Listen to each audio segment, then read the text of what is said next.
like a story. Thanks for watching.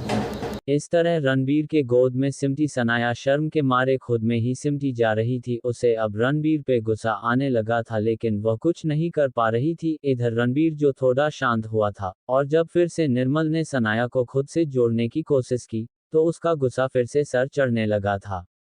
यह आखिरी बार था जो तूने मेरी सनाया को खुद से जोड़ने की कोशिश की। अगली बार मैं तेरी एक नहीं सुनूंगा, और तू सोच भी नहीं सकता कि मैं तेरे साथ क्या कर सकता हूँ। जब निर्मल अपनी हरकतों से अभी भी बाज नहीं आया तो रणबीर को ये बोलना ही पड़ा।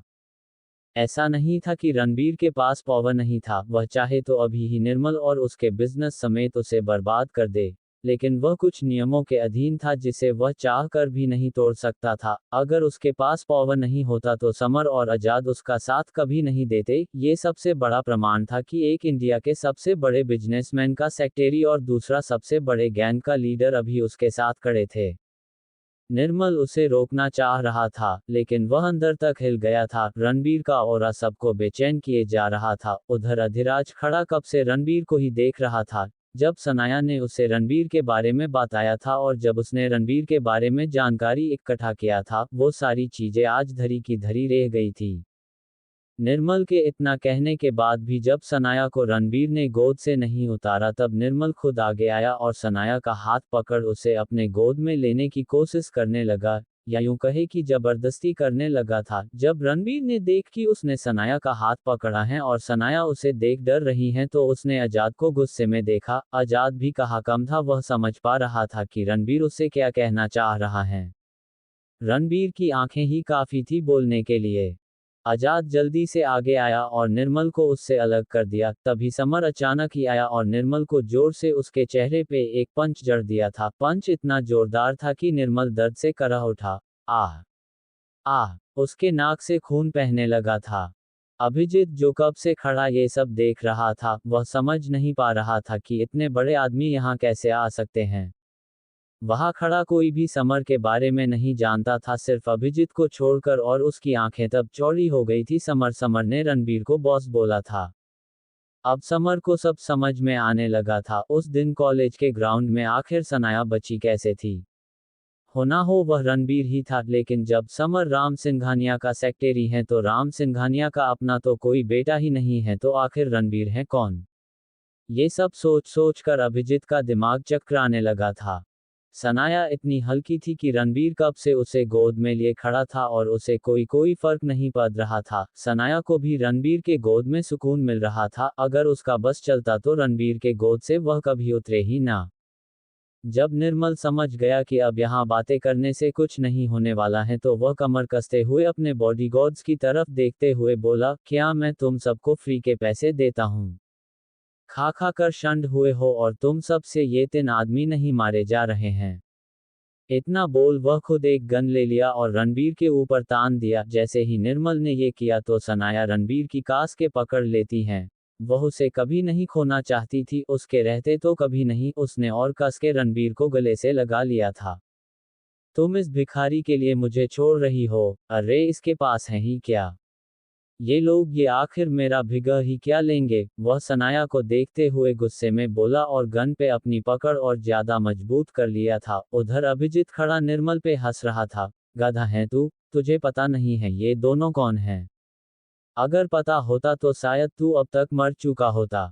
अभिजीत निर्मल के इस निकम्मेपन पे क्या ही बोले, वह उस लायक भी नहीं था, इसलिए उसने मन ही मन ये कहा था। रणबीर एक नज़र सनाया को देख मुस्कुरा दिया था, उसे अच्छा लगा। जब सनाया उसके लिए आगे आ गई थी, उसका रणबीर के लिए कंसर्न और निर्मल के गन के सामने और कस के गले लगाना उसे सब अच्छा लगा रहा था। वह मुस्कुराते हुए बोला, जान, क्या अब तुम ठीक हो? सनाया अपना सर हाँ में हिला का आंसर दे देती हैं। सनाया के ऐसे बिहेव करने से रणबीर मुस्कुरा दिया था। सनाया आज भी बच्ची हैं और रणबीर को यही सनाया हमेशा से पसंद थी। रणबीर सनाया को गोद से उतार समर के प्रोटेक्शन में छोड़ दिया था। आजाद खड़ा ये सब देख रहा था। वह समझ गया था कि अब बॉस कुछ घमासान करने वाले हैं। इधर रणबीर निर्मल के सामने आकर खड़ा हो गया था। उसने उसका गन पकड़ा और अपने सीने पे रखते हुए बोला, ये किसे दिखा रहा है? इन खिलौनों से ही मैं खेल कर आ रहा हूँ। अब सीधे से, ध्यान से मेरी बात सुन, रणबीर एक एक बात पे जोर देते हुए बोला, सनाया मेरी हैं। सिर्फ और सिर्फ मेरी, और दुनिया कोई ताकत सनाया को मेरा होने रोक नहीं सकता है। रणबीर ये बात जोर से बोला था ताकि सबको अच्छे से ये बात समझ में आ जाए। इधर जब निर्मल को कमजोर पड़ते हुए उसके बॉडी गार्ड्स ने देख तो सब होश में आए, सबको जैसे करंट जैसे महसूस हुआ, सब ने गन तानी और उसमें से एक निर्मल की तरफ देखते हुए बोला, माफ करना बॉस। हम थोड़ा डर गए थे लेकिन, अब हम आपके साथ हैं, आप शादी करेंगे और इसी लड़की से करेंगे। तख्ता फिर से पलटता हुआ दिख रहा था, अब आजाद भी कुछ नहीं कर सकता था सिवाय अपनी जान की बाजी लगाने के। निर्मल ने जब देख कि उसके बॉडीगार्ड्स अब उसके साथ हैं, तब जाकर उसके जन में जान आया और वह एक व्यंग मुस्कान के साथ रणबीर को देख सनाया की तरफ बढ़ने लगा था। वह सनाया को छू पाता इतने में कई गाड़ियों की हॉर्न सुनाई देने लगी। सब चौंक गए थे, एक एक कर गाड़ियां रुकने लगी थी, सबकी निगाहें गेट की तरफ ही था, सब आंखें फाड़े उधर ही देख रहे थे। करीब 50 से भी ज्यादा गाड़ियां होंगी, हर गाड़ी में बॉडीगार्ड्स, जो काले कपड़ों और काले मास्क में किसी भूखे शिकारी से कम नहीं लग रहे थे। इधर आजाद और समर दोनों देख चौंक गए थे क्योंकि ये गार्ड्स उनके ही थे और उनके कपड़ों पे लगा वो लोगो समर अच्छे से पहचानता था। एक एक कर गार्ड घर के अंदर घुसने लगे थे। हॉल का हाल अब कुछ ऐसा रहा कि चारों तरफ सिर्फ काला ही काला नजर आ रहा था। सब चारों तरफ देखने लगे थे। जैसे ही सारे गार्ड्स घर के अंदर आए तो सब रणबीर को देख अपना सर नीचे झुका लिया था। सब हैरान, कभी गार्ड्स को तो कभी रणबीर को देख रहे थे। अभिजीत भी आश्चर्य में था, उसका दिमाग अब घूमने लगा था। थोड़ी देर पहले जो निर्मल के बॉडीगार्ड्स जो जोश में आए थे, उन सब का जोश जैसे कहीं हवा में उड़ गया था। निर्मल पागलों की तरफ कभी रणबीर को देखता तो कभी सारे गार्ड्स को। निर्मल को ऐसा लग रहा था कि अगर एक एक गोलियां भी चली तो उसके बॉडी के सारे पार्ट्स के टुकड़े टुकड़े हो जाने हैं। इधर आजाद और समर एक दूसरे का चेहरा देख रहे थे, जैसे पूछ रहे हो कि इन्हें किसने बुलाया। मैंने तो नहीं बुलाया, और दोनों का जवाब ना में था। तो फिर इन्हें किसने भेजा? रणबीर तो हो ही नहीं सकता था, क्योंकि अभी समर ने इमरजेंसी प्रोटोकॉल के बारे में तो बताया ही नहीं, और यह साफ था कि ये गार्ड्स इमरजेंसी प्रोटोकॉल के बुलाए पर ही आए हैं। 50 बॉडीगार्ड्स जिनके सर रणबीर के सामने झुके हुए थे, ऐसा लग रहा था जैसे किसी राजा के सामने सैनिकों ने अपना सर झुकाया हो। उनमें से एक सैनिक रणबीर के पास आया और उसे बोला, सर, बॉस ने बोला है, ये शादी आधे घंटे के अंदर हो जाना चाहिए। जैसे ही ये बात आजाद और समर के कानों में पड़ा तो दोनों के चेहरे सफेद पड़ गए। अब उन्हें समझ आ गया कि ये किसके कहने पे आए हैं। इसका एक ही मतलब बनता है कि अब बॉस यानी राम सिंघानिया को सब पता चल चुका है। इस वक्त आजाद और समर के रिएक्शन एक जैसे थे। अब तो गए बेटा, बॉस हमें जिंदा मार डालेंगे। वे लोग भूल गए थे कि राम सिंघानिया अपनी परछाई पे भी भरोसा नहीं करता तो उन पे कैसे कर लेगा। पकड़ा तो जाना था लेकिन इतनी जल्दी ये उन्हें पता नहीं था।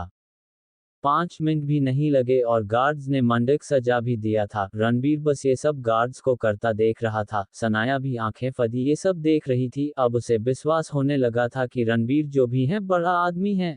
सीढ़ियों पे खड़ी सालू, मीना और पेहू जो कब से ये सब देख रही थी, अब उनके डर से पैर कंपने लगे थे। ये कैसा शादी है जिसमें आदमियों से ज्यादा गन्स हैं? ऐसा लग रहा है कि शादी में इंसान नहीं बल्कि ये गन्स इनवाइटेड हैं।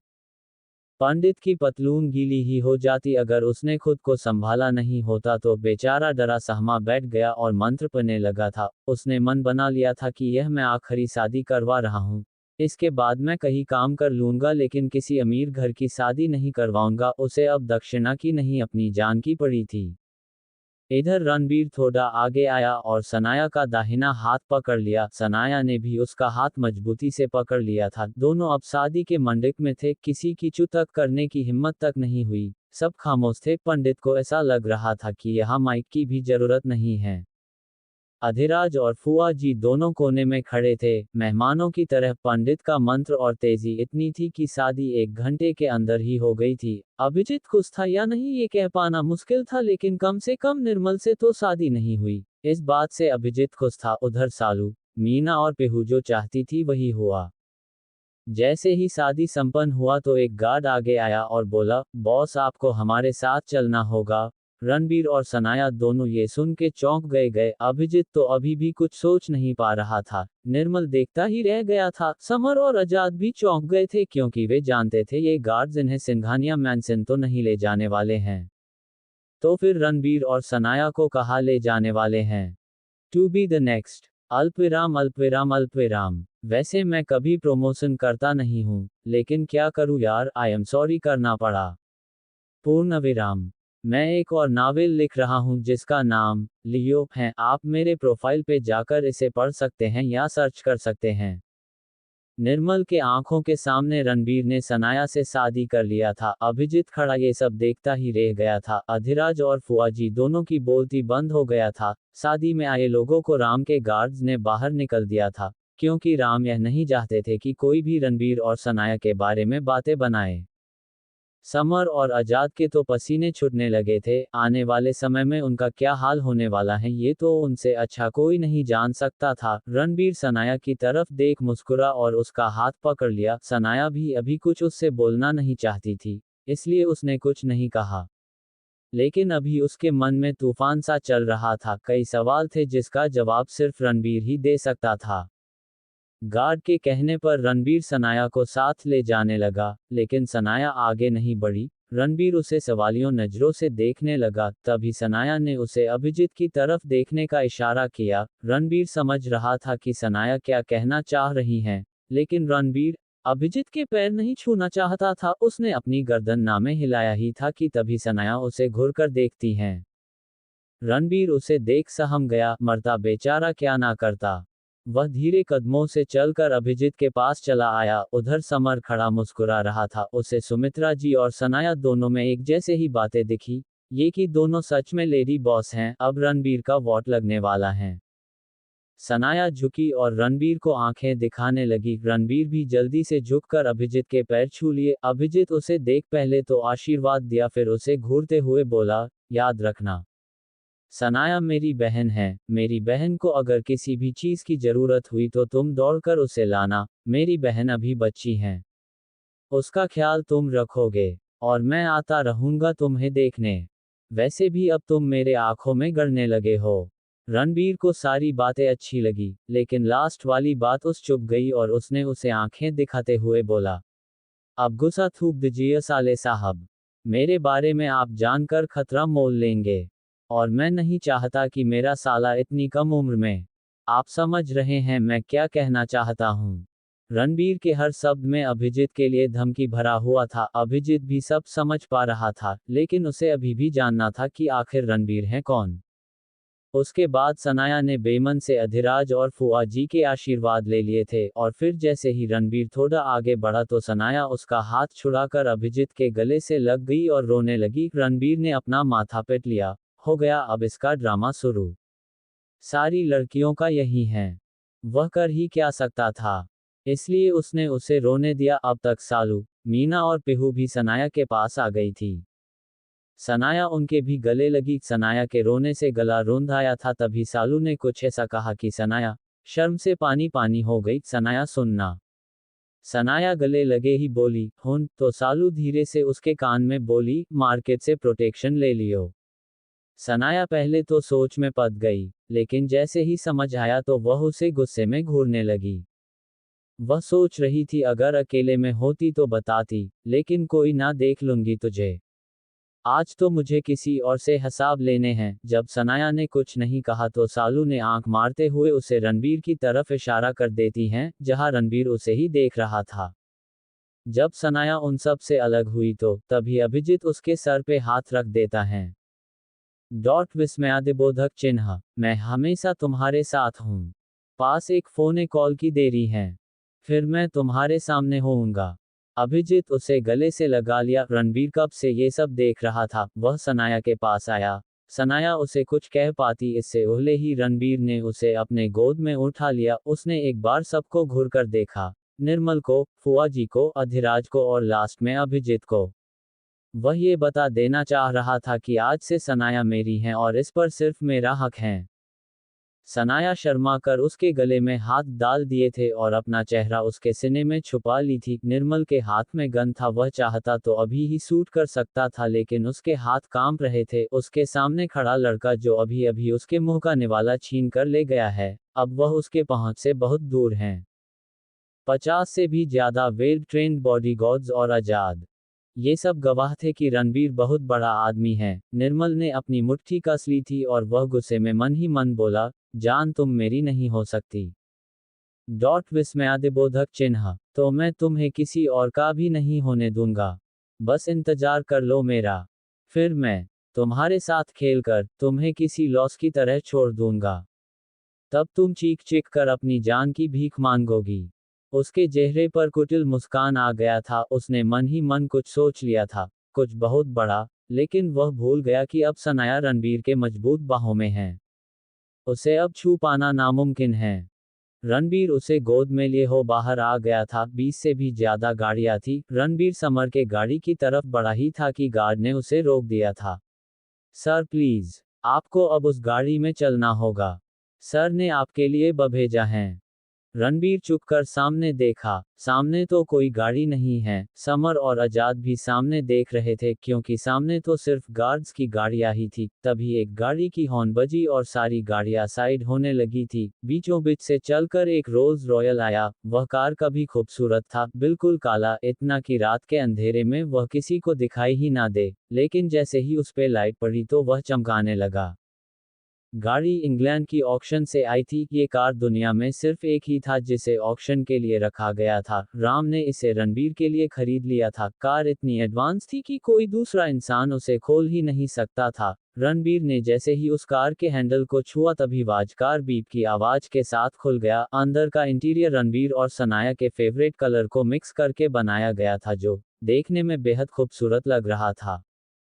सनाया अपनी आंखें बड़ी बड़ी करके उसे ही देख रही थी। उसके मन में अभी भी गार्ड की बातें घूम रही थी। ये कार अब रणबीर का है, यानी अब उसका है। रणबीर सनाया को अंदर बैठा दिया और खुद उसके बगल में आकर बैठ गया। उधर कुछ दूर खड़ा अभिजीत ये सब देख रहा था और उसके मन में बार बार एक ही सवाल आ रहा था कि कौन हो तुम। उस कार के लिए ऑलरेडी एक ड्राइवर रखा गया था। रो पहले से ही कार में मौजूद था। कार का दरवाजा बंद हुआ और उधर समर और आजाद के मोबाइल के फोने पे मैसेज आया, कल सुबह तुम दोनों मेरे ऑफिस में मिलोगे। दोनों का चेहरा सफेद पद गया। थोड़ी ही देर में कार चलने लगी। इधर कार के अंदर बैठा रॉक सनाया को ही देख रहा था। ड्राइवर ने कार पार्टीशियन को ऑन कर दिया था, जिससे अब उस दोनों के बीच में एक पर्दा आ गया था। रणबीर जैसे ही सनाया को छूने को हुआ तभी सनाया उसे गुस्से में बोले, छूना मत मुझे, आज से तुम्हारी यही सजा है। अब 1 साल तक मुझे छूने की जरूरत नहीं है। सनाया के इस बात पे रणबीर चौंक गया। 1 साल, उसकी आंखें बड़ी हो गई थी। वह अपनी बड़ी बड़ी आंखों से सनाया को देख जा रहा था, जैसे पूछ रहा हो मैंने क्या कर दिया। सनाया भी उसके मन की बात समझ रही थी, इसलिए वह बोली, तुमने 2 महीने तक मुझे तड़पाया है, एक भी कॉल नहीं, और ना ही मैसेज, और ऊपर से तुमने अपना आइडेंटिटी मुझसे छुपाया। रणबीर उसे क्या ही जवाब देता। उसने उसके हाथ को चुना चाह, लेकिन सनाया ने जैसे ही उसे देखा तो वह डर गया और अपने हाथ पीछे खींच लिए। कार इतनी स्मूथ और स्टेबल होकर चल रहा था कि उन्हें पता ही नहीं चला कि कब घर पे आ गए। कार रुका और गार्ड ने कार का पर्टिशन हटाया। सर घर आ गया, ड्राइवर ने कहा और एक बटन को दबा दिया था, जिससे अपने आप ही कार का दरवाजा खुल गया था। दोनों कार से बाहर निकले। उनके सामने 2 मंजिला खूबसूरत सा घर था। आगे गार्डन और बीच में स्विमिंग पूल था। रात के अंधेरे में घर चमक रहा था। चारों तरफ लाइटें लगी हुई थी। आसपास बॉडीगार्ड्स खड़े थे। फिर रोकू ने देखा कि फूलों का रास्ता बना हुआ है। सनाया तो ये देखकर दंग थी, घर इतना भी होता है। उसे ये सब देखकर आश्चर्य हो रहा था। भले ही वह बड़े घर में रहती थी, लेकिन इतना बड़ा और खूबसूरत घर जो आज से उसका था, उसे देख उसकी दिल की धड़कनें बढ़ गई थी। दोनों फूलों पे चलते हुए घर के गेट तक आए। फिर दाहिने पैर रख कर सनाया अंदर आ गई थी। वह अंदर चारों तरफ देख रही थी। उसके मन के सवाल अब घर करने लगे थे। उसने एकदम से रणबीर से पूछा, आखिर कौन है आप? सनाया इतना ही बोली थी, तभी एक भरी आवाज पूरे घर पे गूंज उठी, वो मैं बताता हूँ तुम्हें। दोनों चौंकते हुए पीछे मुड़े और दरवाजे की तरफ देखने लगे। आवाज इतनी तेज और रोवाबदार थी कि पूरा घर गूंज उठा था। रणबीर के तो पसीने छूटने लगे। सनाया की आंखें बड़ी बड़ी हो गई थी और उसके मुंह खुले के खुले रह गए थे। वह सामने खड़े आदमी को सिर्फ टीवी पर ही देखा करती थी। उस आदमी का ऑरा अलग ही था, जो किसी को भी डराने के लिए काफी था। खूबसूरत से महल का माहौल एकदम से शांत हो गया था। अभी भी उस आदमी की बातें पूरे महल में गूंज रहा था। To be the next. अल्पविराम अल्पविराम अल्पविराम। ये मेरा दूसरा और लास्ट प्रमोशन है। क्योंकि मुझे अजीब लग रहा है ये करने में। बिल्कुल अजीब। अगर स्टोरी में दम होगा तो कौन रोक पाएगा। हॉल में सन्नाटा था। सामने खड़े शख्स का ऑरा ही लग था कि कोई भी देख डर सा जाए। सामने खड़े राम सिंघानिया दो पीस सूट में खड़े थे, जिनके चेहरे पे इस वक्त कोई एक्सप्रेशन नहीं था। तो वही सनाया को अभी भी वो आवाज गूंजता हुआ सुनाई दे रहा था। वो मैं बताता हूँ। रणबीर कौन है? राम बोलते हुए सनाया और रणबीर की तरफ बढ़ने लगे थे। सनाया तो भूत बने बस कभी रणबीर को तो कभी राम को देख रही थी। उसे ये सब सपने जैसा लग रहा था। सनाया आज दूसरी बार राम सिंघानिया से मिल रही थी, लेकिन जब सनाया से राम सिंघानिया पहली बार मिले थे तब सनाया को राम सिंघानिया के बारे में कुछ भी पता नहीं था। लेकिन जब उसने अगले ही दिन बिजनेस न्यूज में राम सिंघानिया के तस्वीर को देखा तब उसके मुंह खुले के खुले ही रह गए थे। उस दिन यकीन नहीं हुआ था कि जो आदमी एक दिन पहले उसे मिला था वह इंडिया का सबसे बड़ा बिजनेसमैन था। आज सनाया के सामने राम सिंघानिया एक सवाल बनकर खड़े थे। रणबीर तो बस उन्हें ही देखे जा रहा था, क्योंकि वह तो उसकी भी लगने वाली थी। आखिर उसने राम सिंघानिया से छुपकर इतने बड़े काम को अंजाम देने जो रहा था और उसे यह करने में जरा भी डर नहीं लगा था। और उसके इस अंजाम में समर और आजाद बिना किसी डर के साथ दे रहे थे। उनके लिए तो कल सुबह का फरमान जारी हो गया था और अब रणबीर का बारी था। इधर सनाया कुछ बोल नहीं पा रहा थी। वह अपने लड़खड़ाते हुए होठों से बस इतना ही बोल पाई, रा। राम सिंघानिया। वह आगे कुछ बोलती उससे पहले ही राम सिंघानिया थोड़ा गुस्से में बोले, राम सिंघानिया, नहीं, आज से मैं तुम्हारा डैड हूँ। ये सुन सनाया के तो मुंह खुल गए और रणबीर ने अपना सर नीचे कर लिया। उसे सनाया से नजरें मिलाने थोड़ा डर लग रहा था। एक तो वैसे ही उसने 1 साल का वनवास दे दिया है उसे, और आगे कुछ बोला तो ऐसा ना हो कि उसे उसी के घर से निकाल दे या फिर साथ में सोने ही ना दे।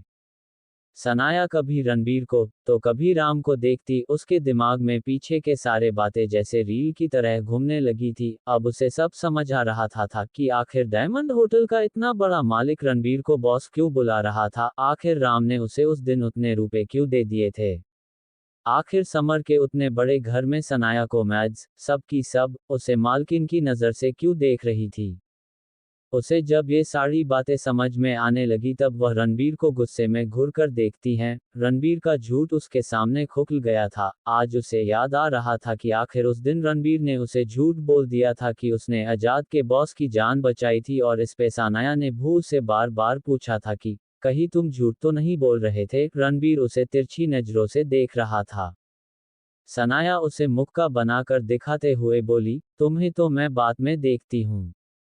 मुझसे झूठ बोला तुमने, टांगे तोड़ दूंगी तुम्हारी। खड़ूस, पागल, झूठे कहे के। हन। तभी राम उसके बातों को बीच में ही काटते हुए बोले, जब तुम्हें पता चल ही गया कि रणबीर कौन है तो अभी तक तुम वही खड़ी हो। सनाया सवालियों नजरों से उन्हें देखने लगी जैसे पूछ रही हो कि तो अब मुझे क्या करना चाहिए। तभी रणबीर उसके कान के पास जाकर धीरे से बोला, डैड के कहने का मतलब है हमें उनके पैर छूने हैं। सनाया उसे घुरकर देखती हैं, फिर उसे नजरअंदाज कर राम के पास चली जाती है। रणबीर भी उसके पास आ जाता है। दोनों एक साथ झुकर उनके पैर छूते हैं। राम दोनों के सर पे हाथ रख दे देते हैं। सनाया को पहले तो गले से लगा लेते हैं, फिर प्यार से उसके माथे पे किस कर लेते हैं। सनाया उनके ऐसे करने से सहम जाती हैं। आज उसके सामने उसके डैड अधिराज का चेहरा तैरने लगता है। उसे ऐसा लग रहा था जैसे आज उसे अपने खोए हुए डैड मिल गए हैं। पता नहीं कब ऐसा हुआ होगा जब सनाया को जी भर कर अधिराज ने प्यार से देखा होगा। उसके आंखों से आंसू निकल आते हैं। तभी राम उसके आंखों के आंसू को पोंछ बोलते हैं, आज से तुम मेरी बहू नहीं बेटी हो। विस्मयादिबोधक चिन्ह, और तुम्हें रोने की इजाजत नहीं है। मैं अपनों के आंखों में आंसू नहीं देख सकता हूँ, तो तुम अपने ये संसू पोंछो और मुस्कुरा दो। जैसे ही राम ने ये कहा तो सनाया उनके गले से लग गई। राम उसे खुद से अलग कर बोले, यही रुको। हम बातें करेंगे बाद में, पहले मुझे किसी को सबक सिखाना है। उतना बोल वह रणबीर को घूरने लगे। रणबीर हकलाने लगा उन्हें देखकर। बेचारा, उसके तो बोलती ही बंद हो गया था। तभी राम सिंघानिया बोले, मेरे साम्राज्य में गुस्ताखी ना काबिले तारीफ है। विस्मयादिबोधक चिन्ह। जब गलती की है तुमने तो सजा तो भुगतना ही पड़ेगा। तभी रणबीर हकलाते हुए बोला, डैड वो मैं तो वो। राम उसे देख गुस्से में बोले, मुझे तुम्हारे मुंह से सफाई नहीं सुननी। तुमने मुझे बताना जरूरी नहीं समझा। मेरी बहू को इतना सब कुछ सहना पड़ा और तुम ये सब जानकर भी अनजान बने रहे, और तो और मुझे बताए बिना प्लान भी बना लिए। तुम्हारे लिए 3 सजा का फरमान है। जैसे ही राम ने कहा तो रणबीर चौंक गया। सनाया तो राम को ही देख रही थी। उसे तो ये सब देख अच्छा लग रहा था। वैसे भी रणबीर ने उसे सताया है तो सजा तो बनाता है। तभी राम एक गहरी सांस लेकर बोलना स्टार्ट करते हैं। नंबर 1, कल से तुम कंपनी में एम्प्लॉय बनकर ओवरटाइम काम करोगे, और इसमें तुम्हारी मदद कोई नहीं करेगा। नंबर 2, मेरूम फाइल प्रोजेक्ट तुम उसे 1 हफ्ते के अंदर पूरा करेंगे। नंबर 3, कल से तुम, समर और आजाद तीनों मिलकर ऑफिस की सफाई करोगे। रणबीर जल्दी से आगे आया और बोला, डैड मैं आपका बेटा हूं, थोड़ा तो रहम खाए। उद्धरण चिन्ह। अब मैंने टाइम बढ़ाकर 1.5 महीने कर दिए हैं। राम बोले। रोकू आगे कुछ ना बोल सका। वह समझ गया कि अगर आगे बोला तो मेरी वोट लगनी तय है। वैसे भी अभी जितने सजाए सुनाए गए हैं वह कब हैं के। वह लाचारियत सनाया को देखता है। सनाया उसे देख मुंह फेर लेती है। उसके ऐसे करने से रणबीर तो गिरने ही वाला था। वह सोचने लगा कि क्या ये भी डैड से मिल गई। वह चीख चीख कर कहना चाहता था, आज मेरी शादी है, अदालत के कटघरे में नहीं की। आप लोग मुझे मिलकर सजा ही सुनाए जा रहे हैं। उसके सामने ही राम सनाया के साथ चले गए थे और आगे जाकर बड़े वाले सोफे पे बैठ गए थे। वे दोनों बातें ही किए जा रहे थे। सनाया का हंस हंस कर बातें करना रणबीर को और चिढ़ा रहा था, और ऊपर से उसने उसे इग्नोर करने में कोई कसर नहीं छोड़ी थी। कुछ देर बाद राम खड़े हुए और जाने को हुए, माफ करना बेटी, पर तुम्हें कुछ महीने यही रहने होंगे। उसके बाद तुम घर चल सकती हो। अभी ये सब रणबीर के मोम को पता नहीं है और वह ये सब इतनी जल्दी हजम भी नहीं कर पाएंगी। वह बोले और उसके सर पर हाथ रख दिए, लेकिन हाँ मैं तुमसे मिलने आता रहूंगा। फिर उसे देख मुस्कुराए और रणबीर को देखते हुए बाहर चले गए। जब राम चले गए तब रणबीर ने एक लंबी आह भरी और सनाया को प्यार भरी नजरों से देखने लगा। तभी एक मेड सनाया के पास आ जाती हैं और उसे कमरा दिखने लेकर चली जाती हैं। सनाया अभी भी रणबीर को इग्नोर कर रही थी। रणबीर चिढ़कर अपने बाल में हाथ फेर उसे बिगाड़ने लग था। वह सनाया को जाता देख उसके पीछे भागता है। मेरे लिए रुको। सनाया, नहीं नहीं जान, हाँ जान मेरे लिए रुको तो सही। रणबीर खुद में बड़बड़ाया। इतने में कमरा आ गया था। मेड मुस्कुरा कर उसे कमरा दिखा देती हैं और वहां से चली जाती हैं। सनाया अनजान थी कि रणबीर उसके पीछे ही खड़ा था। वह फिर धीमे कदमी से उसके पीछे आने लगता है। सनाया अंदर आती हैं तो वह देखती ही रह जाती हैं। अंदर मनो जैसे दूसरी दुनिया बसी थी। सब कुछ अलग था, बिल्कुल उसके सपनों जैसा। बीचों बीच में सर्कल शेप में बना बेड जो बहुत बड़ा था। उस पे 7-8 आदमी तो आसानी से आ जाते। अटैच्ड चंगिंग रूम, बाथरूम, शावर और एक बड़ा सा स्टडी रूम, और सामने से बना बालकनी। सब बिल्कुल उसके सपने जैसा था। वह इन सब में खोई ही थी कि तभी कोई उसे पीछे से उसे कसकर कमर से पकड़ लेता है। सनाया एकदम से चौंक जाती है। ये रणबीर था। रणबीर उसके कंधे पे पीछे से ही अपना चिन्ह रख देता है और धीमे से बोला, तुम्हें अच्छा लगा ये सब। सनाया नैना सही बोल पड़ी, बहुत। उसके शब्दों में सुकून था जिसे रणबीर महसूस कर पा रहा था। सनाया के चेहरे के मुस्कान ही बता रहे थे कि वह कितना खुश थी। तभी सनाया को कुछ याद आता और वह गुस्से में रणबीर से छोड़ने को बोलती हैं। वह उसके आहों में कसमाने लगती हैं, छोड़िए मुझे, मुझे आपसे बात ही नहीं करनी। रणबीर उसे नहीं छोड़ता, बल्कि उसे और कसकर पकड़ लेता है। जान, क्या आज भी तुम मुझे सजा दोगी? कम से कम आज तो बख्श दो। रणबीर उसके कान के पास जाकर बोला, जिससे सनाया सिहर उठी थी। उसके कान लाल हो गए थे और दिल तेजी से धड़कने लगा था। थोड़ी देर मेहनत करने के बाद भी जब सनाया रणबीर से खुद को छुड़ा नहीं पाती तब वह थक हार कर शांत हो जाती हैं। रणबीर उसके कान के पास जाकर बोलता है, आई एम सॉरी जान। लेकिन मैं मजबूर था। मुझे डर था कहीं मैं तुम्हें खो ना दूं। जब मुझे पता चला था कि तुम अमीरों से नफरत करती हो, तो मुझे लगा कि तुम मुझे भी उस अमीरों की तरह ही समझोगी। मैं सब कुछ खो सकता हूँ, लेकिन तुम्हें नहीं। मैं डरता हूँ कहीं तुम्हें खो ना दूं। सनाया उसके होठों पे हाथ रख आगे बोलने से रोक देती हैं। उसका दिल जोरों से धड़क रहा था। तभी रणबीर उससे अलग हुआ और उसे सब बताने लगा, कैसे उसे किडनैप किया गया था, कैसे वह वहां से छुट पाया था। सब कुछ सनाया को बताने लगा। सनाया उसे एक तक अपनी कालियों गहरी आंखों से देख रही थी। सनाया के लिए रणबीर का कंसर्न और उससे इतना ज्यादा टूटकर प्यार करना उसे और ज्यादा रणबीर की तरफ खींच रहा था। वह रणबीर के दर्द को इमेजिन करने लगी थी, कितना दर्द हुआ होगा उसे। सनाया ये सब सोचकर बिफर पड़ी थी। रणबीर उसे गले से लगा लिया और बोला, अब क्या हुआ जान तुम्हें? अब सब ठीक है। देखो मैं तुम्हारे सही सलामत खड़ा हूँ। वैसे रात ज्यादा हो गई है तो अब तुम्हें सो जाना चाहिए। रणबीर उसे खुद चारों तरफ घूमकर अपने ठीक होने का प्रमाण दिखा दिया था। उसके बाद वह बेड के पास गया और एक तकिया उठाकर सनाया के पास आया। सनाया उसे ही देख रही थी। रणबीर उसके फोरहेड पे किस कर बाहर जाने लगा, तभी सनाया उसका हाथ पकड़ लेती हैं।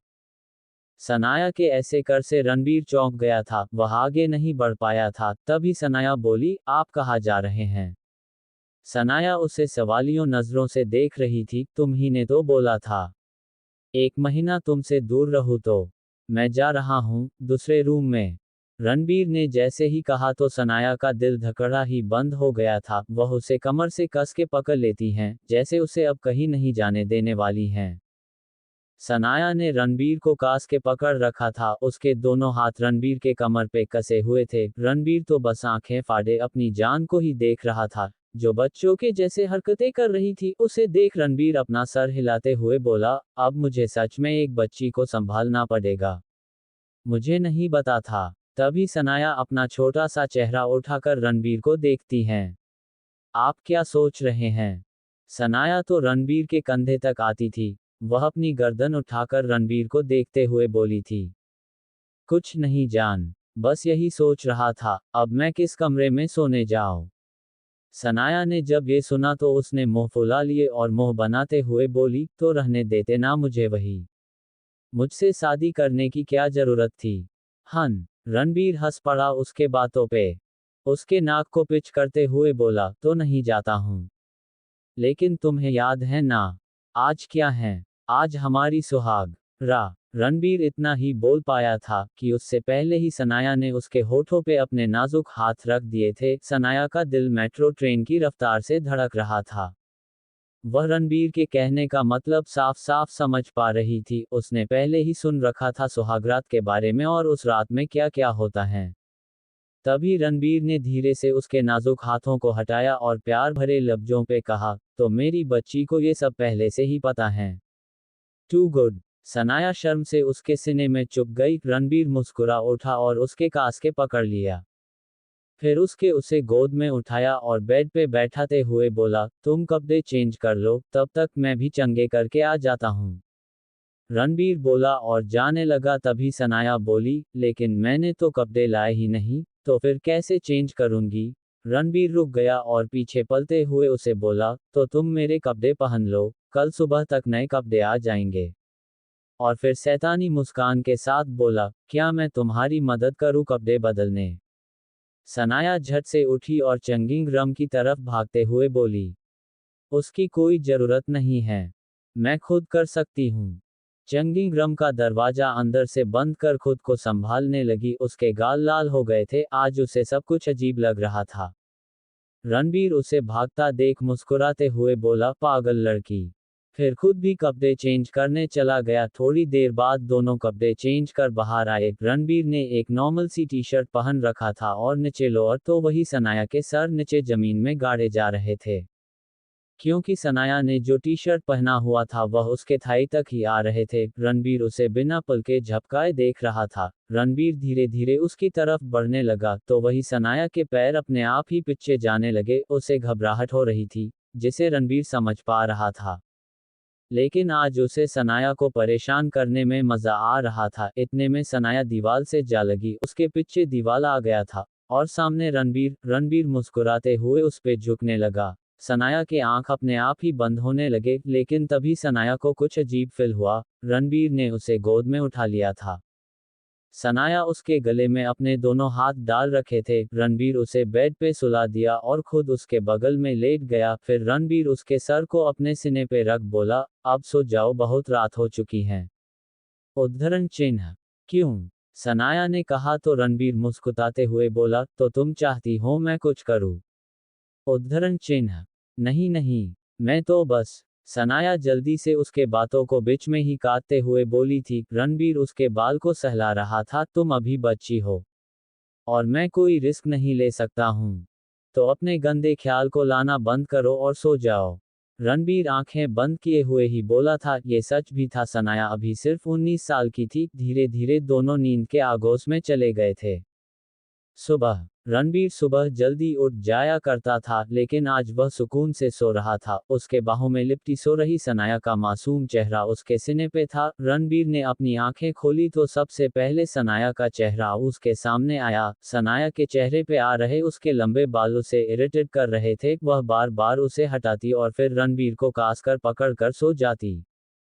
रणबीर उसके इस मासूमियत भरे हरकतों को देख रहा था। आज फिर से उसे यह याद आ गया कि अब मुझे एक बच्चे को संभालना है। वह धीरे से सनाया को खुद से लग किया और उठ गया। फिर उसने सनाया के माथे पे किस कर बाथरूम चला गया। करीब आधे घंटे बाद वह फ्रेश होकर आया तो उसने देखा कि सनाया अभी भी पूरे बेड पे फैलकर सो रही हैं।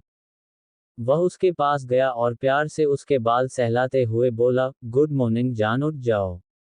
सनाया कसमसा कर रह गई, सोने दीजिए ना। सनाया बोली और तकिए से अपने चेहरे को कवर कर लिया। रणबीर ना समझी में अपना सर हिला दिया।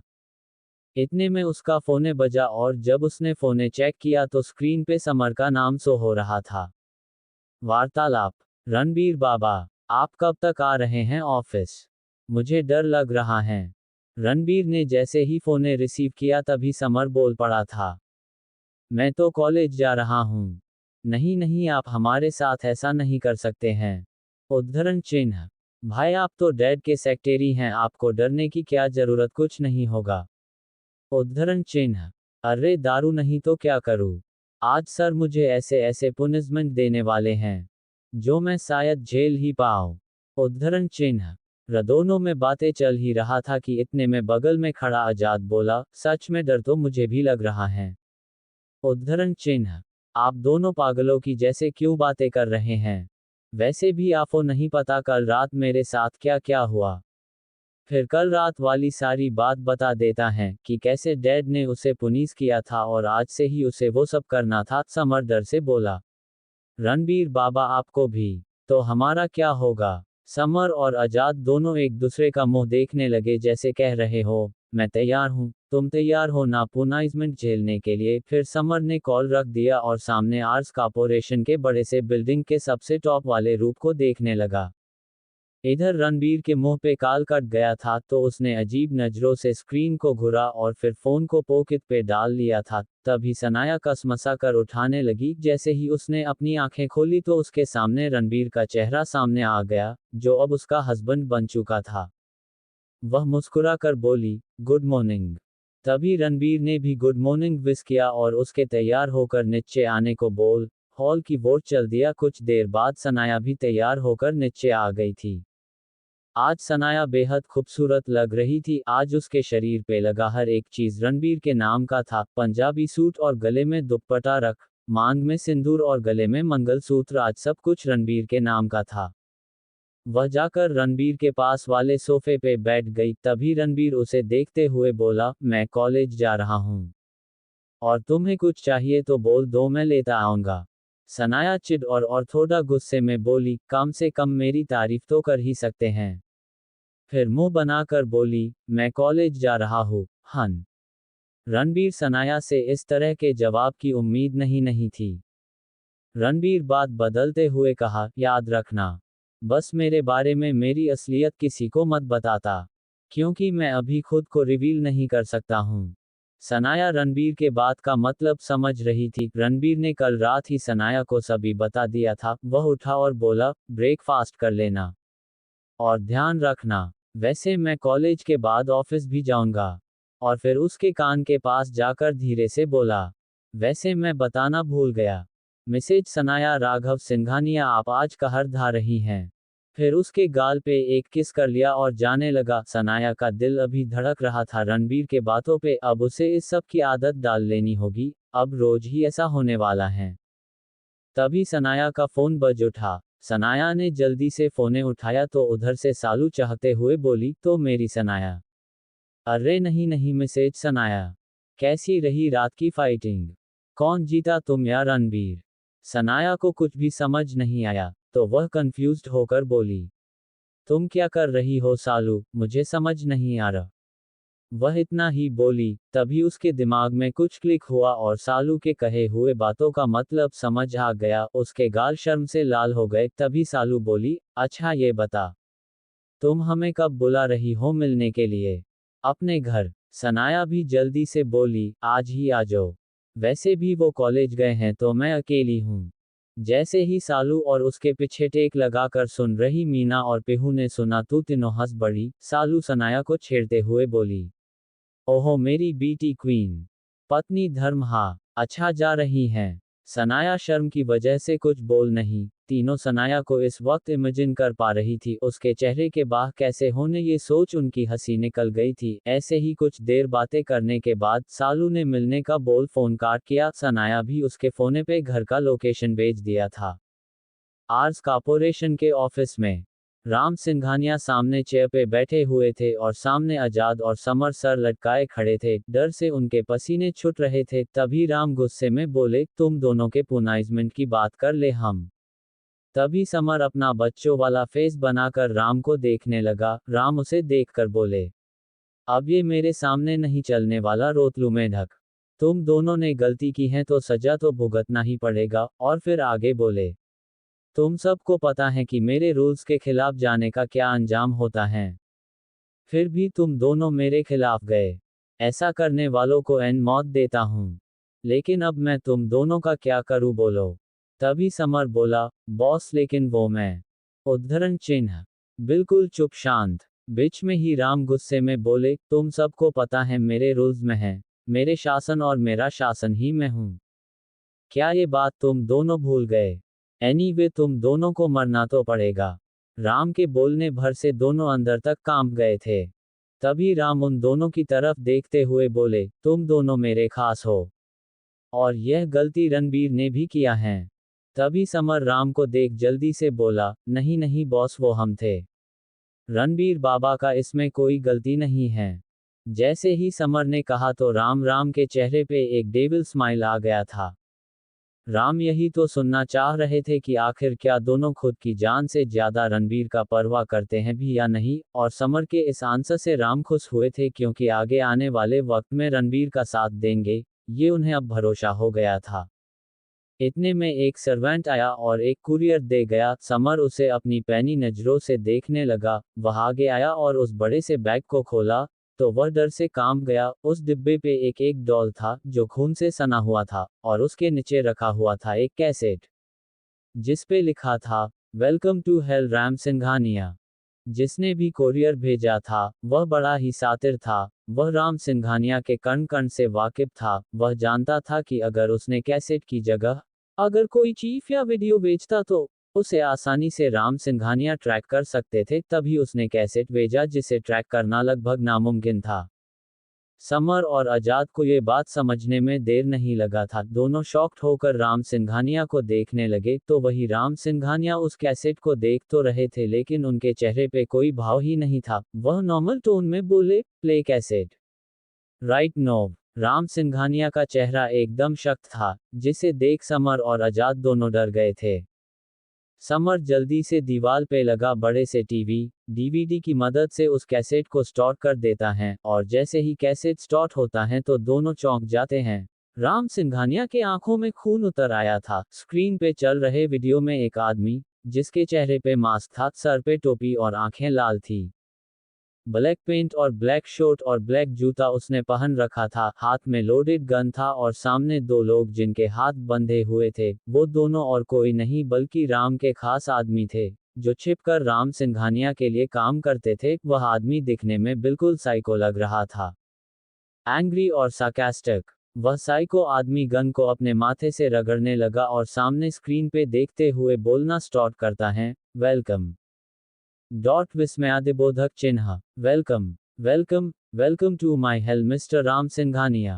हा हा हा हा। वह हंसने लगा, फिर एकदम से गुस्से में बोला, ओ ही आई एम मास्क मैन। हा हा हा हा। वह अचानक से पागलों की तरह हरकतें करने लगा, जिसे स्क्रीन पे राम सिंघानिया देख रहे थे। समर और आजाद के तो आंखें जैसे गड़ सा गया था स्क्रीन पे। समर और आजाद एक साथ बोले, ही इज साइको यार, पक्का ये तो पागल हैं, तभी हमसे उलझ रहा है। दोनों के इस वक्त एक ही विचार थे, सार्कास्टिक। वह आदमी व्यंग कसते हुए बोलने लगा, सिंघानिया विस्मयादिबोधक चिन्ह, यू नो हु एम आई। चिल्ला चिल्ला मैं बताता हूँ। विस्मयादिबोधक चिन्ह, मैं तुम्हें मरने आया हूँ। और तुम्हारे वो चमचे क्या नाम हैं?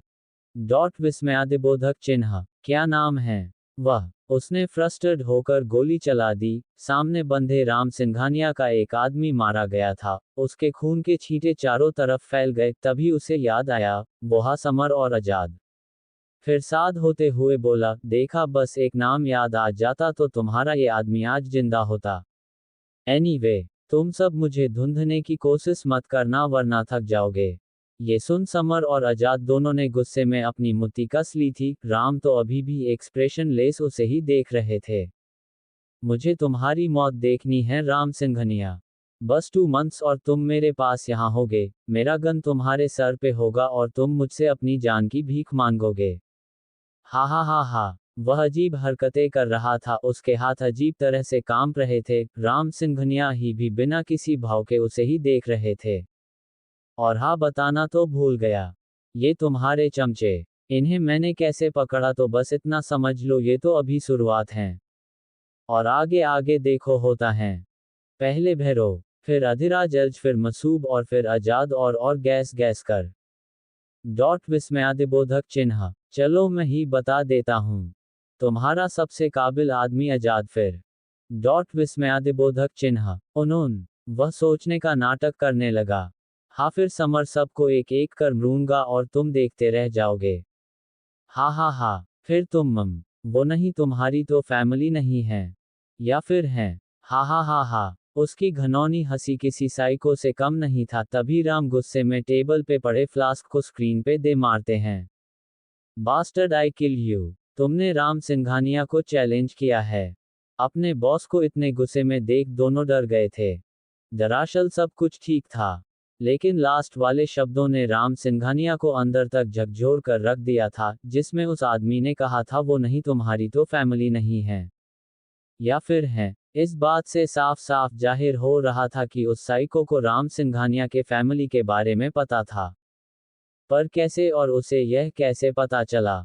राम सिंघानिया जो हर एक कदम फूक फूक कर रखते हैं, आखिर उनसे कौन सी भूल हो गई कि इस साइको को उनके फैमिली के बारे में पता चल गया? उन्होंने गुस्से में बोला, इस वक्त घर सिक्योरिटी बाधा दो, घर का एक एक कोना तक नहीं छूटना चाहिए, और रणबीर को इन्फॉर्म करो, उसे एक खरोच भी नहीं आना चाहिए, और पता करो इस कोरियर को किसने भेजा है। राम सिंघानिया इस वक्त बेहद सीरियस दिख रहे थे, तो वही समर और आजाद उनके बातों को सुन जल्दी से अपने काम में लग गए। राम सिंघानिया उस आदमी को देखकर ही समझ गए थे कि वह आदमी साइको है, और साइको का कोई भरोसा नहीं होता, वह कब क्या कर दे ये कोई नहीं जानता है। अगर डॉक्टर की भाषा में कहे तो ये भी एक बीमारी है, जिसमें लोग अपने दिमाग पे से अपना संतुलन खो देते हैं और उसका दिमाग अपने हिसाब से काम करने लगता है। और अगर यह पागलपन किसी ऐसे इंसान के अंदर आ जाता है, जो पहले से शातिर और दिमाग से तेज हो, तो इसका मतलब साफ है कि अब उस साइको का एक ही इलाज होता है, उसकी मौत और उसके अलावा दूसरा कोई चारा नहीं होता। इस बार राम सिंघानिया के सामने बड़ी चुनौती आ खड़ा हो गया था। अगर कोई बिजनेस राइवल होता तो वह सीधा राम सिंघानिया पे वार करता, लेकिन साइको लोग ऐसा नहीं करते। उधर समर और आजाद दोनों बाहर आ गए थे। आजाद ने सर्वेंट से पूछा भी था, लेकिन उसने इतना ही कहा था कि उसे वह कोरियर बाहर के लेटर बॉक्स के पास मिला था और उस पे इसी कंपनी का नाम लिखा था, तो उसने सर के ऑफिस तक पहुंचा दिया था। समर और आजाद दोनों परेशान दिख रहे थे। भाई आगे क्या करना है? विस्मयादिबोधक चिन्ह। इस बार यह मैटर इतना आसान नहीं लग रहा है, आजाद ने समर से कहा, क्योंकि आजाद कभी अपना दिमाग खर्च नहीं करता था। उसे तो बस समर के ऑर्डर को फॉलो करना आता था। समर कुछ सोचते हुए, पहले हम सिंघानिया मैंसन और रणबीर बाबा के घर की सिक्योरिटी को बढ़ाते हैं। विस्मयादिबोधक चिन्ह। तुम सीसीटीवी कैमरे की जांच करो। जिसने जिसने भी ये बॉक्स रखा होगा, वह कैमरे में आसानी से दिख जाएगा। मैं अभी रणबीर बाबा के कॉलेज जा रहा हूँ। मुझे लगता है हमें उनसे हेल्प लेनी चाहिए, आखिर यह उनका भी मैटर है। समर एक बार में सब बोल गया, फिर तेजी से कार सोम के एरिया में निकल गया था। आजाद ने भी देरी नहीं की, क्योंकि अब उनका सबसे बड़ा काम उस साइको को पकड़ना था। इस बार वे लोग बिग टेबल की मदद भी नहीं ले सकते थे, क्योंकि बिग टेबल तभी काम करता है जब दुश्मन के आइडेंटिटी के बारे में पता हो। तब बिग टेबल उसके नाम का फरमान जारी करता है, जिसको सिर्फ 24 घंटे के अंदर पूरा करना होता है। आधे घंटे के अंदर में समर ने सिक्योरिटी को बढ़ा दिया था। जहां पहले ट्रेंड बॉडी गार्ड थे, तो अब वही उनकी जगह पे स्पेशल डिफेंस के बॉडी गार्ड को तैनात कर दिया गया था, जिनकी निगाहें चिलकी थी। लेकिन क्या वह उस साइको को रोक पाएंगे?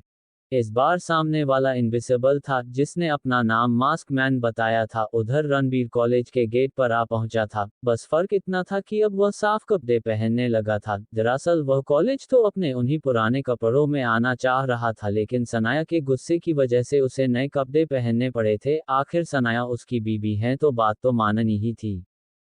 रणबीर एंट्रेंस गेट पे लिखे कॉलेज के नाम को देख रहा था। वह मुस्कुराया और एक आह भरते हुए बोला, चल बेटा रणबीर, अब कॉलेज की जरा सैर कर ले।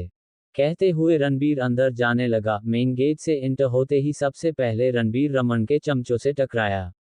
अरे भाइयों, ये देखो, ईद का चांद। बड़े दिनों बाद साहब ने दस्तक दिया है।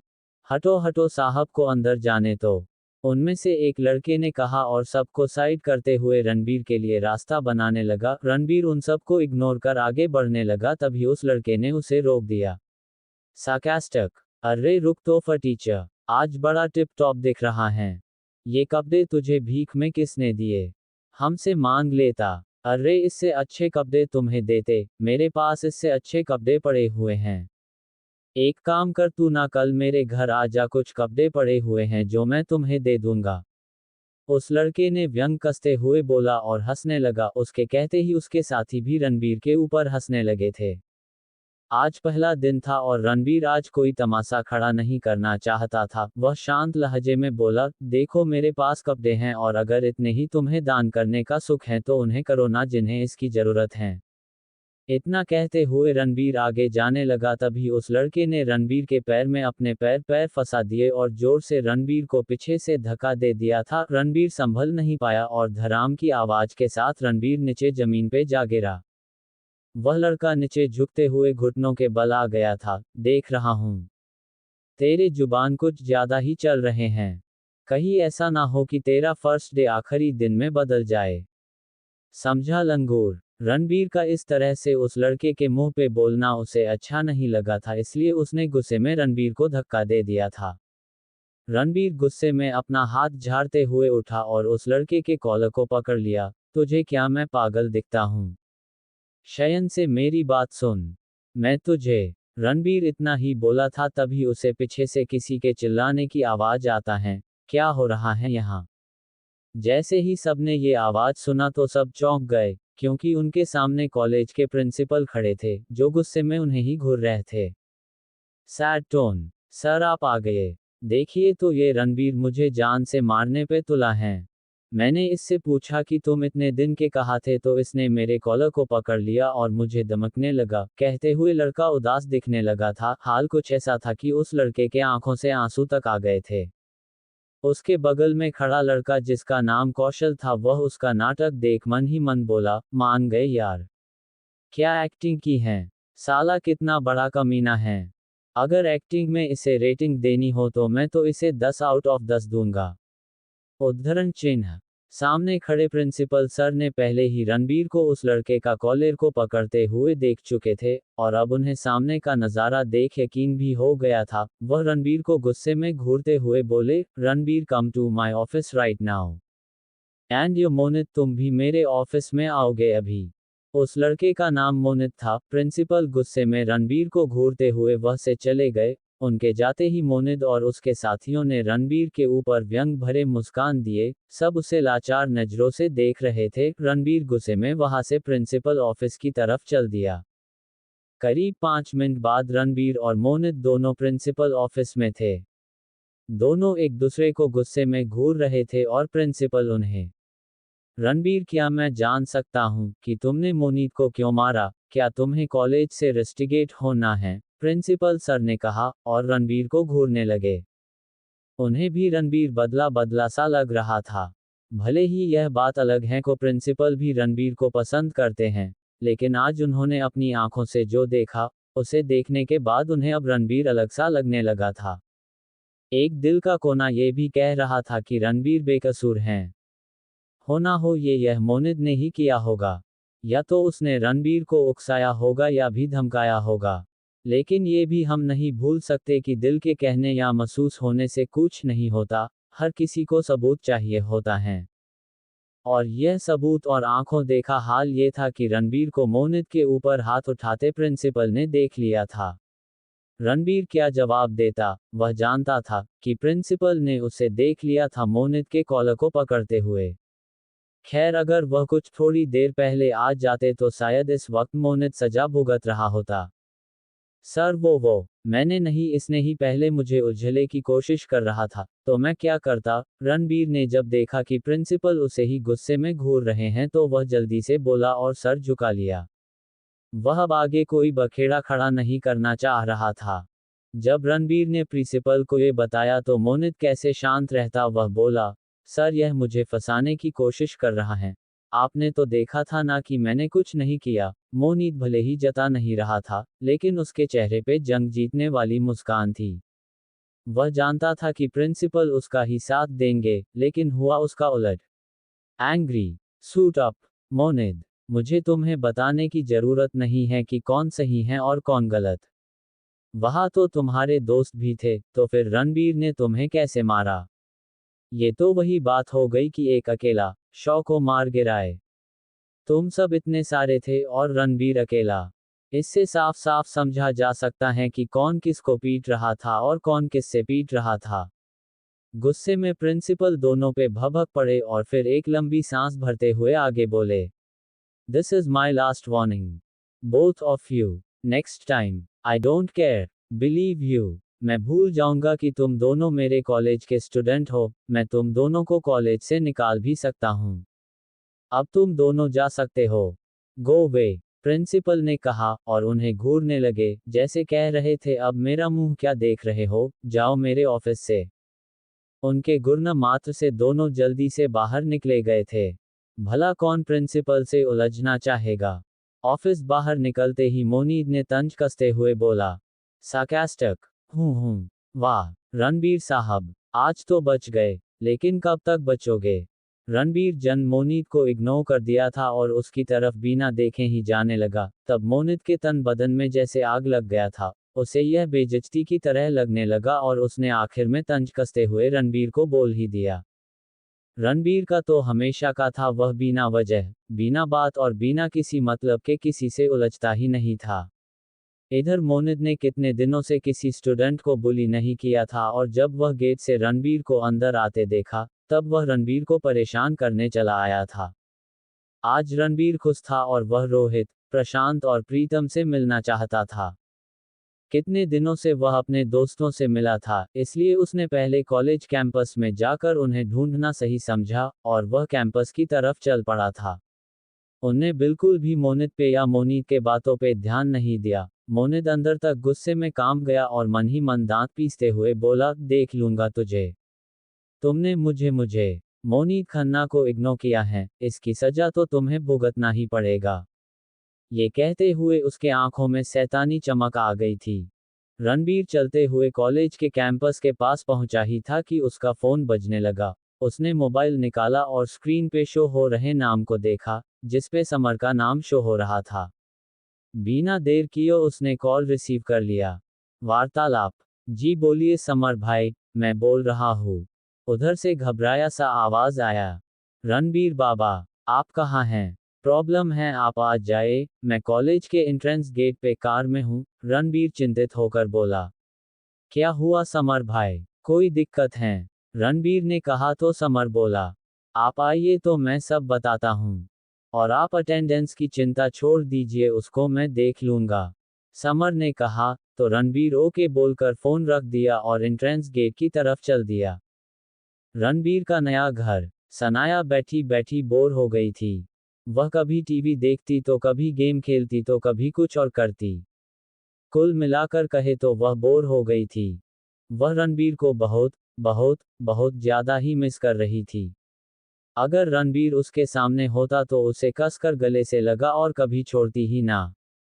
वह इन सब सोच भी डूबी बावरी हुए जा रही थी, इतने में उसका फोन बज उठा। उसने स्क्रीन पे नाम नहीं देगा और कॉल को रिसीव कर लिया। तभी सामने से आवाज आई, यार सनाया, ये कहाँ का लोकेशन भेज दिया है? हमें तो कोई घर ही नहीं दिख रहा और सामने जो घर हैं, वहाँ तो बॉडीगार्ड्स ही बॉडीगार्ड्स हैं। कहीं तू हमारे साथ कोई प्रैंक तो नहीं कर रही ना? देख अगर ऐसा हुआ ना तो मैं तुझे छोड़ूंगी नहीं सनाया की बच्ची। इतने सारे डांट खाने के बाद सनाया तो चीड़ गई। उसे तो लगा था रणबीर होगा, लेकिन नहीं, ये तो उसकी दोस्त निकली। सनाया को पता था कि उसने जो लोकेशन भेजा है वह सही था, लेकिन उन्हें लग रहा था कि सनाया उन लोगों के साथ कोई प्रैंक कर रही हैं। और यह बात भी सच था कि इस एरिया में सिर्फ एक ही घर था, जो सिर्फ रणबीर का था। तुम सब आ गई? ठीक है, तुम सब वही रुको, मैं अभी आती हूँ, सनाया ने कहा और फोन काट दिया। फिर बाहर में गेट की तरफ जाने लगी। लेकिन वह बाहर जा पाती, इससे पहले ही एक गार्ड ने उसे रोक लिया। आई एम सॉरी मैम, लेकिन आप बाहर नहीं जा सकती, बॉडीगार्ड ने बीना की भाव के कहा। तो सनाया का मुंह बन गया। वह इस बॉडीगार्ड पे चिल्लाते हुए बोली, ठीक है तो तुम जाओ और मेरे दोस्तों को लेकर अंदर आओ, अभी जाओ। गार्ड तो सनाया का गुस्सा देखकर सकपका गया। उसने जल्दी से सर हिलाया, जी जी, ओके मैम, और बाहर गेट की तरफ भागा। उसले जाते ही सनाया गुस्से में खुद से बोली, मेरे भोले पतिदेव, जरा आप घर आइए तब मैं आपको बताती हूँ।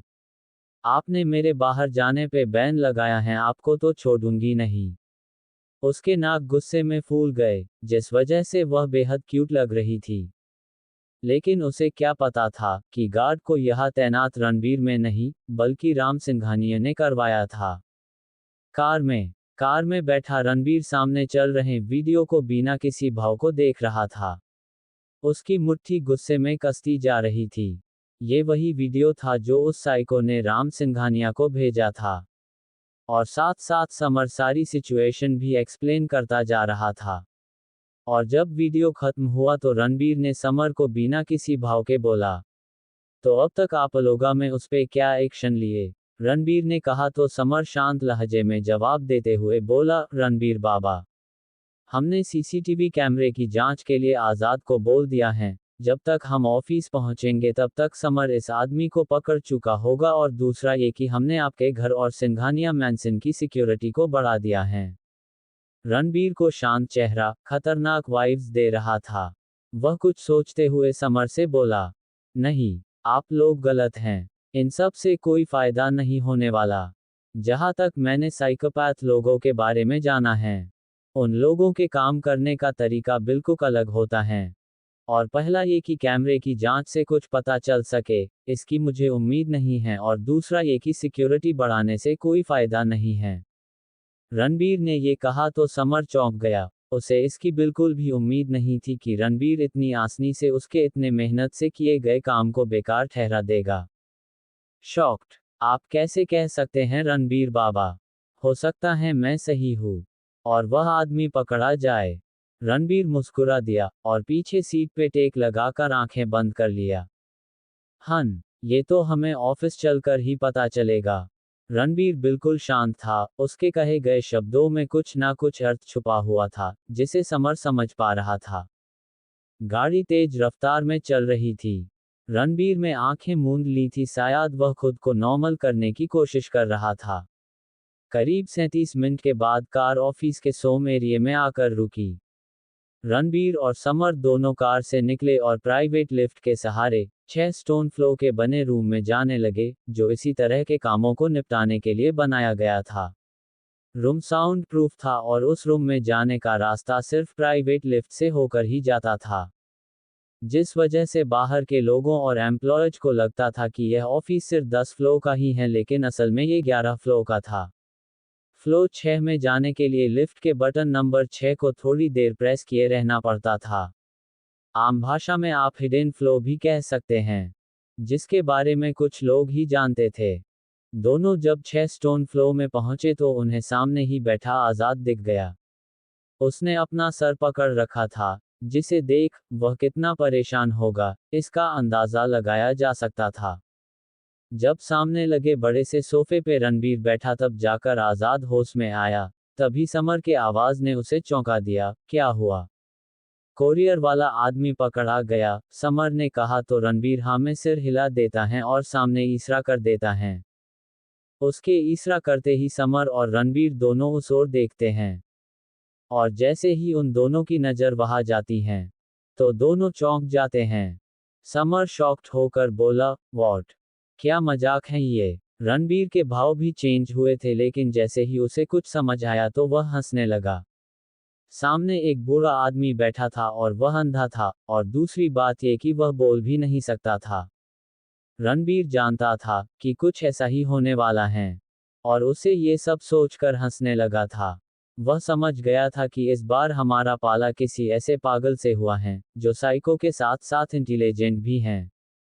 रणबीर को खुद में सोचता देख समर और आजाद अपना माथा खजाने लगे थे, क्योंकि रणबीर बार बार हंस रहा था। बॉस को क्या हुआ? कहीं ये सदमे में तो नहीं चले गए? तो फिर हमारा क्या होगा? और इतने बड़े एम्पायर को अब कौन संभालेगा? आजाद खुद में ही बड़बड़ता, और वह आगे कुछ और सोच पाता उससे पहले ही रणबीर बोला, अपनी जुबान पे लगाम लगाओ। आजाद, और हाँ, यह मेरा एम्पायर है तो मैं ही संभालूंगा। जैसे ही रणबीर ने कहा तो आजाद चौंक गया। वह आंखें फाड़े रणबीर को देखने लगा, जो अभी उसे ही घूर रहा था। आजाद डर गया। वह सोचने लगा कि आखिर उसने ये सब मन में कहा था तो बॉस ने सुन कैसे लिया। लेकिन उसे तभी ठंडेपन का एहसास हुआ, और जब वह सामने देखता है तो रणबीर उसे घूर रहा था। तभी समर बोला, आजाद, मैंने तुम्हें क्या बोला था और तुम क्या लाए हो? ये अंधा, इसका अब हम क्या करेंगे? समर ने गुस्से में कहा तो आजाद बोला, सीसीटीवी कैमरे में हमने इसी को देखा था और इसने ही यहाँ उस कोरियर को रखा था, तो मैं क्या करता, तुम ही बताओ। आजाद ने आंखें दिखाई तो रणबीर दोनों को डांट देता है, अब आप दोनों बस भी कीजिए। वैसे मुझे इसी की उम्मीद थी। रणबीर दोनों को आपस में उलझते देख खुद ही बोला ताकि कम से कम ये दोनों शांत तो रहे। दोनों के शांत होते ही रणबीर आगे बोला, अब आप लोग ये सोचिए, हम उस साइको को कैसे पकड़ेंगे? वैसे भी वह पागल हमसे 2 कदम आगे हैं, और अगर थोड़ी भी देर हुई तो याद है ना उसने क्या कहा था? रणबीर का हर शब्द सूझबूझ से भरा हुआ था। दोनों रणबीर के बातों को सुन अंदाजा ही नहीं लगा पा रहे थे कि यह रणबीर है या राम सिंघानिया। जब दोनों नहीं बोले तब रणबीर टेबल पे हाथ पटकते हुए बोला, आप दोनों बार बार कहाँ खो जाते हैं? रणबीर के खिसियाने से दोनों होश में आए। तभी समर बोला, हम सबको प्रोटेक्ट करेंगे और जब वह उन्हें मार नहीं पाएगा तो खुद ही फ्रस्ट्रेट होकर बाहर आ जाएगा, फिर हम उसे पकड़ लेंगे। उद्धरण चिन्ह, मुझे तो लगता है आप दोनों का दिमाग कहीं घास चरने चला गया है। आप पागल हो गए हैं। समर ने कहा तो रणबीर उसे बीच में ही टोक दिया और गुस्से में चिल्लाते हुए बोला था। रणबीर एक लंबी आह भरते हुए बोला, आप लोग जिसकी सिक्योरिटी बढ़ाने की बोल रहे हैं, वह खुद एक गैंग का लीडर हैं। भला उसे सिक्योरिटी की क्या जरूरत? जब रणबीर ने ये कहा तो दोनों का माथा ठनका। आखिर राम सिंघानिया के अंडर काम करने वाले लोग तो खुद वेल ट्रेंड थे, तो भला उन्हें सिक्योरिटी की क्या जरूरत? आजाद, भैरव, मसूब और अधिराज, आज ये सब अंडरवर्ल्ड के सबसे बड़े गैंग के लीडर हैं। जो गैंग सिर्फ कुछ ही घंटों में एक टेबल के ऑर्डर पे पूरा देश लखनऊ सर पे उठा लेता है। उन्हें कब से सिक्योरिटी की जरूरत आन पड़ी? तो फिर हम क्या करें? आजाद ने रणबीर से सवाल किया। इंतजार, रणबीर एक वर्ड में आंसर दिया। तभी दोनों चौंक कर बोली, व्हाट? आप कहना क्या चाहते हैं? हम कुछ समझे नहीं। रणबीर उन दोनों को घूर कर देखने लगा। वह सोचने लगा कि ये दोनों इतने ही भोले हैं, या भोला बनने का नाटक कर रहे हैं। रणबीर अपना माथा झटका और आगे बोला, साइको लोग चोर उच्चकों से स्मार्ट और बेहतर होते हैं, तभी तो उन्हें साइकोपैथ कहा जाता है। मेरी बात आप दोनों ध्यान से सुनिए। हम उसे नहीं पकड़ सकते हैं, इतनी आसानी से तो नहीं। पहले हम ये पता लगाएंगे कि उसने जो हमारे 2 लोग मारे हैं, उन दोनों की लाश कहाँ हैं। वही तो मुर्दे हैं जो हमें उस साइको के पास पहुंचा सकते हैं। और दूसरी बात ये कि हमें ये काम जल्द से जल्द करना होगा, वरना बहुत जल्द हमें तीसरी लाश भी मिलेगी, और फिर चौथी। ऐसे करते करते सब मरेंगे। रणबीर ने अपना सारा दिमाग लगा दिया और जो उसने कहा उसे सुनकर दोनों एक दूसरे को देखने लगे। आजाद एक कॉन्ट्रैक्टर हैं तो वह सिर्फ मारना जानता है, और समर राम सिंघानिया का पर्सनल सेक्रेटरी हैं तो इसका इस सब में दिमाग चलता है। लेकिन वह भी इतना नहीं सोच पाया था, हालांकि वह रणबीर के कहने का मतलब समझ गया था। आजाद ने अपने टीम के पास इंफॉर्मेशन भेज दिया और अब उसकी टीम उन दोनों को ढूंढने में लग गई थी। तीनों यही सोचने में लगे थे कि इस साइको को कैसे पकड़े। इतने में रणबीर का फोन बज उठा।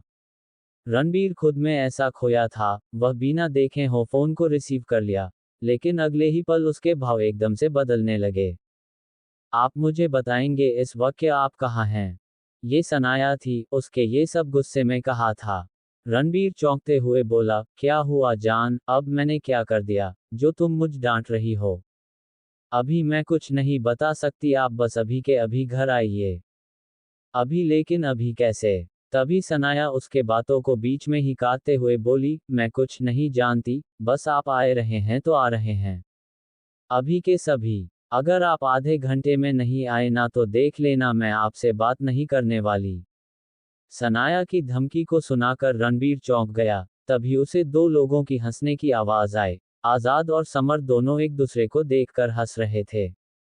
उन्हें रणबीर को इस हालात में देखकर मजा आ रहा था। तभी रणबीर गुस्से में बोला, आप दोनों मुझ पे हंसन बंद कीजिए और मैंने जो बोला है उस काम को करिए। मुझे जल्द से जल्द रिजल्ट चाहिए। इतना बोल रणबीर वहां से उन्हें बिना देखे बाहर चला गया, क्योंकि वह अंदर से एम्बरेस फील कर था। दोनों उसे जाते देख हंस रहे थे क्योंकि उन्हें रणबीर की हालात का अंदाजा हो गया था। और दोनों के मन में एक ही विचार था कि अब इन्हें लेडी बॉस से डांट पड़ने वाली है।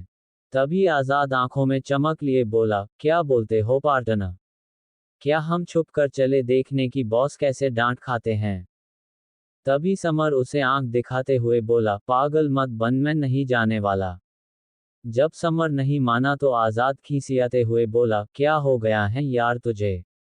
जब हम बड़े बॉस को डांट खाते हुए देख सकते हैं तो इन्हें क्यों नहीं? तभी समर उसके पीठ पे एक जोर का मुक्का मार देता है। बोला, उसके बाद का भूल गया कि कैसे हम दोनों को बॉस में बर्फ में जमा दिया था? समर ने उसे याद दिलाया तो आजाद डर से कांप गया। दरअसल कुछ दिन पहले की बात है, जब सुमित्रा जी राम को डांट रही थी, तब ये दोनों छुपकर उन्हें डांट खाते हुए देख रहे थे, इस बात से अनजान कि उन्हें राम ने देख लिया है और अब उनकी वोट लगने वाली हैं। ये सारे ख्याल आते ही आजाद का फेस सफेद पड़ गया। जिस तरह सनाया ने उसे धमाकर घर बुलाया था, रणबीर भी पति धर्म निभाते हुए घर की ओर दौड़ा था। अभी भी सनाया के धमकी भरा हर वो शब्द उसके कानों में गूंज रहे थे। करीब 35 मिनट में वह घर पहुंचा और गाड़ी पार्क कर जल्दी से घर में एंटर होता है। बॉडीगार्ड भी उसके लिए जल्दी से रास्ता खाली कर देते हैं। वह जैसे ही हॉल में तक आया तो उसे 3-4 लड़कियों के हंसने की आवाज़ सुनाई देने लगी। वह चौंक कर सामने देखा तो सामने सनाया की तीनों दोस्त बैठी हुई थी। उधर सनाया ने भी रणबीर को अंदर आते हुए देख लिया तो वह जल्दी से दौड़कर उसके पास चली गई। जान धीरे, तुम्हें चोट लग सकती है। रणबीर ने जब देखा कि सनाया उसके ओर दौड़कर आ रही हैं तो डरते हुए बोला। उसने मन ही मन सोच कि ओह, मैं क्या करूं इस बच्ची का, मुझे तो पागल ही कर देगी। वह सोच ही रहा था इतने में सनाया उसके सामने आकर खड़ी हो गई। आप आ गए, हाँ तो अब इन्हें एक्सप्लेन कीजिए, मैं तो इनके सवालों से पक गई हूँ। सनाया अपनी उखड़ते हुई सांसें को संभाल सालू, मीना और पीहू की तरफ इशारा करते हुए बोली। जब से सनाया की दोस्त यहाँ आई थी तब से उन्होंने सनाया का दिमाग खाना शुरू कर दिया था। तुम यहाँ क्या कर रही हो, इतना बड़ा घर किसका है? अगर तुम्हारा है तो रणबीर ने इसे कब खरीदा? और जब रणबीर ने खरीदा है तो वह इतना अमीर कब हुआ? तीनों के अजीब अजीब सवालों से सनाया पक गई थी। वह क्या बोलती, यही कि रणबीर इंडिया के सबसे बड़े बिजनेसमैन का बेटा है, और कैसे कहती? क्योंकि रणबीर ने उन्हें बताने से मना किया है। इनफैक्ट कि किसी को नहीं बताने को बोला है। यहाँ तक कि वह अपने भाई को भी नहीं बता सकती हैं। जब सनाया ने उसे ठीक से बताया तो वह सारी सिचुएशन को समझ गया था। वह चलते हुए सामने वाले बड़े से सोफे पे बैठ गया और उन्हें देखने लगा। तीनों उसे ही घूर रही थी। इतने में रणबीर ने सनाया को पकड़ा और अपनी गोद में बैठा लिया। सनाया तो चौंक गई, उसकी आंखें बड़ी बड़ी हो गई थी। इस वक्त उसे इतना एम्बरेस फील हो रहा था कि वह जमीन में गड्ढा खोदकर उसमें समा जाना चाहती थी। उसके गाल शर्म से लाल हो गई थी। तो वही सामने बैठी तीनों भी ये देख, उन तीनों का हाल भी कुछ ऐसा था। लेकिन उनके आंखों में एक चमक थी और वह ये था कि अब इन्हें सनाया को तीज करने का एक बहाना मिल गया था। सनाया मुंह बनाकर रणबीर को गुस्से में घूरने लगी। वॉट, घूर क्यों रही हो मुझे? तभी सनाया में उसे कोसते हुए बोली, घूरू नहीं तो और क्या करूं? आपने मुझे कहीं का नहीं छोड़ा। इन्हें तो यही चाहिए था, अब ये मेरा मजाक उड़ाएगी, सनाया ने मन में कहा, लेकिन रणबीर उसे अभी भी प्यार से देख रहा था। उसे तो सनाया को किस करने का मन था, लेकिन उसने खुद पे कंट्रोल कर लिया था। तभी सालू के आवाज से वो दोनों खुद से बाहर आए। लव बर्ड्स एजीआर, तुम दोनों का हो गया हो तो थोड़ा हमारे तरफ भी ध्यान दे दो, हम भी बैठे हैं यहाँ। सालू ने कहा तो था लेकिन उसका सीधा इशारा सनाया थी। वह उसे चेता रही थी, अब तो तू गई बच्ची, हमें तुझे चिढ़ाने अब कोई नहीं रोक सकता है। सनाया रणबीर के गोद में कसम साने लगी, लेकिन रणबीर ने उसे अपने मजबूत बाहों से जकड़े रखा। आखिर में वह हार कर उसके गोद में ही बैठ गई। वह एक बार रणबीर को घूर कर देखती हैं और फिर तीनों को देखने लगी। सनाया का चेहरा और नाक एकदम लाल पड़ गया था। तभी सनाया बोली, तुम सब जो पूछना चाहती हो पूछ लो, ये यही हैं। सनाया ने उन्हें याद दिलाया तो रणबीर उन्हें क्यूरियस होकर देखने लगा। अब जब सनाया मानकर उसके गोद में ही बैठी तो वह टेबल पे रखे अंगूर को एक एक कर खिलाने लगा और सनाया उसे खाने भी लगी।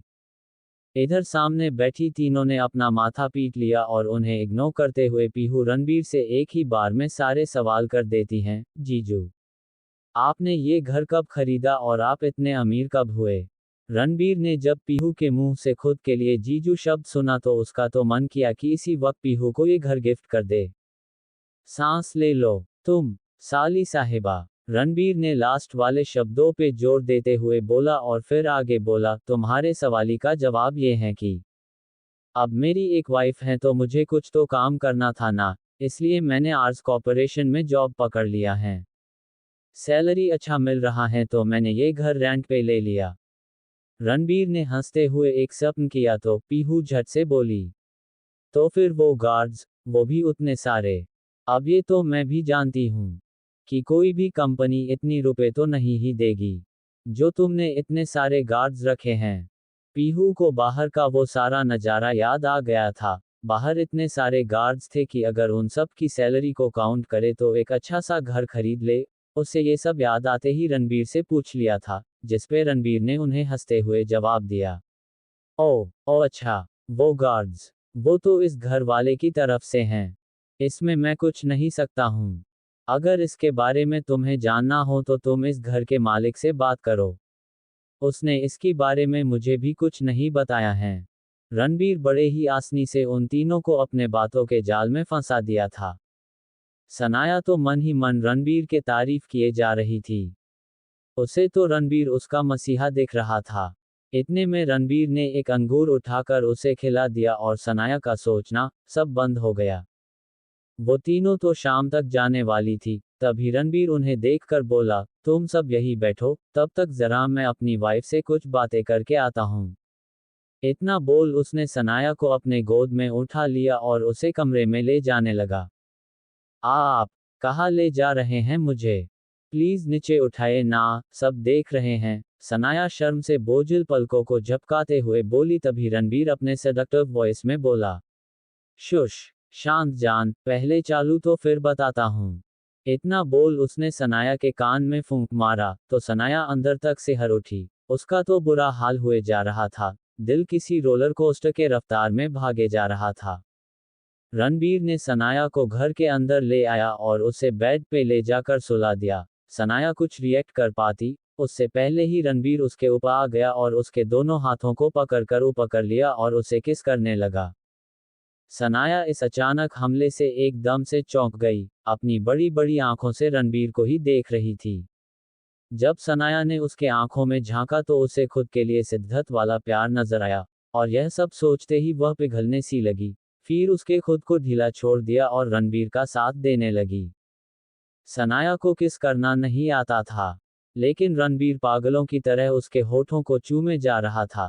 धीरे धीरे उसने सनाया के कपड़ों को खोलना स्टार्ट कर दिया। सनाया रणबीर के प्यार में एक एक पल में खोए जा रही थी।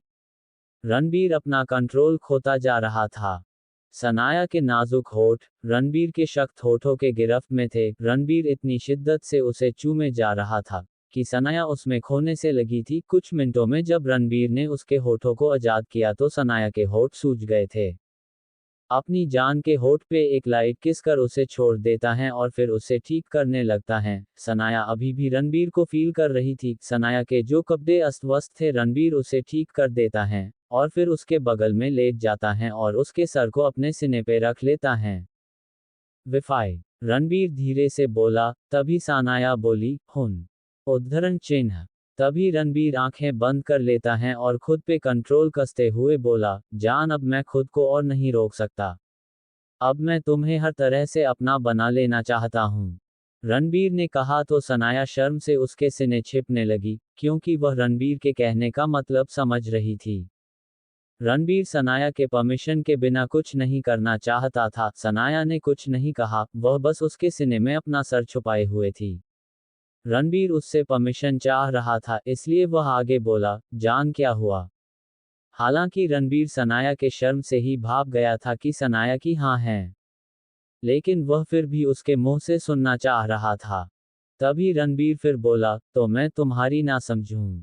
ठीक जब तुम रेडी हो जाओ तब हम आगे बढ़ेंगे। रणबीर ने कहा तो सनाया जल्दी से उसके होठ पे एक लाइट किस कर देती हैं और फिर सीने में अपना सर छुपा लेती हैं। सनाया ने इतने तेजी में ये सब किया था कि रणबीर उसे निहारता ही रह गया था। वह उसके इस तरह के कॉन्फेशन से मुस्कुरा दिया और उसे कसकर पकड़ लिया और फिर रखी झटके में उसे पलट उसके ऊपर आ गया। सनाया एकदम से चौंक गई और अपनी बड़ी बड़ी आंखों से उसे देखने लगी। तभी रणबीर अचानक से उसके होठों पे अपने होठ रख देता है और उसे पूरे शिद्दत से चूमने लगता है। रणबीर आगे आगे बढ़ना चाहता था, इससे पहले उसका फोन बज उठा। पूर्ण विराम। फोने के बजते ही रणबीर ने सनाया को छोड़ दिया और फोने को रिसीव कर लेता है। तभी उधर से समर बोला, बॉस, एक की लाश को हमने ढूंढ लिया है, लेकिन दूसरा अभी हमें नहीं मिला। फिर कुछ सोच कर बोला, लेकिन बॉस मुझे नहीं लगता कि इस लाश से हमें कुछ फायदा होने वाला है। समर के जवाब से रणबीर सोच में पड़ गया, क्यों? क्या है उस लाश में? तभी अफसोस जताते हुए समर बोला, बॉस आप आकर खुद ही देख लिए, मैं आपको लोकेशन भेजता हूँ। समर ने कहा तो रणबीर ने आगे कोई सवाल करता है और फोन रख देता है। फिर सनाया की ओर देखता है, जो अभी उसे गुस्से में घुर रही थी क्योंकि वह बात करने के चक्कर में सनाया को भूल ही गया था। तभी रणबीर उसके ऊपर से उठ जाता है और अपने कपड़े ठीक करने लगता है। आई एम सॉरी विफाई, लेकिन मुझे जाना होगा। डॉट विस्मयादिबोधक चिन्ह इम्पोर्टेंट हैं। हम रात में कंटिन्यू करते हैं। सनाया के लिए ये सब चोट लगने जैसा था, उसका मुंह बंद और वह गुस्सा करते हुए बोली, काम काम। आप हमेशा काम ही करते रहेंगे क्या?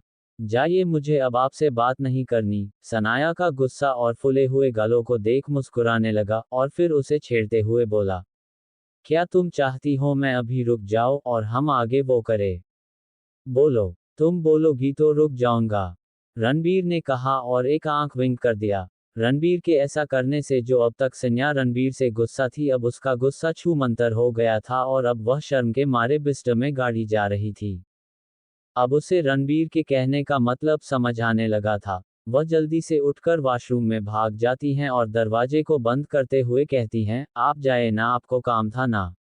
रणबीर उसे बच्चों वाली हरकतें करते हुए देख रहा था, फिर वह मुस्कुराकर वहां से चला जाता है। तभी सनाया धीरे से दरवाजा खोल अपनी बड़ी बड़ी आंखों से चारों तरफ देखती हैं और जब उसे रणबीर नहीं दिखता, तब वह बाहर आ जाती हैं और खुद में ही बातें करने लगी, अच्छा हुआ वो चले गए। मैं भी कितना पागल हूं ना। क्या जरूरत थी मुझे उन्हें उकसाने की। सनाया खुद में ही बातें कर रही थी, तभी कोई उसे पीछे से कमर से पकड़ लेता है। सनाया अचानक इस हमले से डर जाती हैं और पीछे मुड़कर देती हैं तो उसका दिल और तेजी से धड़कने लगता है। पीछे खड़ा रणबीर उसे ही देख रहा था। वह उसे अपनी तरफ कर बोला, मैं आता हूं। तब तक अपनी दोस्तों से मिल लो, कहीं उन्हें शक ना हो जाए कि। और इतना बोल उसके फोरहेड पर किस कर वहां से चला जाता है। सनाया उसके छुबन से अपनी जगह पे जड़ हो गई थी, उसके लाल हुए टमाटर की तरह दिख रहे गाल और शर्म से गाड़ी हुई आंखें उसके दिल को धकाए जा रहे थे। उसे याद आने लगा कि आज रात क्या होने वाला है। आधे घंटे बाद रणबीर समर के भेजे हुए लोकेशन पर पहुंच गया था और जब रणबीर वहां पहुंचकर सामने देखा तो सामने एक बड़ा सा बिल्डिंग था। ये वही जेल है जिसे राम सिंघानिया ने बनवाया था। रणबीर अंदर जाने लगा तो गेट पे खड़ा एक गार्ड ने उसे रोक दिया। आई एम सॉरी सर, लेकिन आप यहाँ नहीं जा सकते। ये प्राइवेट प्लेस है और किसी भी अजनबी का यहाँ आना मन है। गार्ड रणबीर को पहचान नहीं पाया। तभी रणबीर उसे ऊपर से नीचे तक निहारते हुए बिना किसी भाव के बोला, बॉस, क्या यही अंदर जाने का कोड है? और अगर इतना काफी नहीं है तो मैं अपना INTRODUCTIO न दे देता हूँ। उद्धरण चिन्ह। गार्ड रणबीर को बड़ी बड़ी आंखों से देख रहा था। तभी रणबीर आगे हर शब्द पे जोर देते हुए बोला, I am Raghav Singhania, son of Ram Singhania.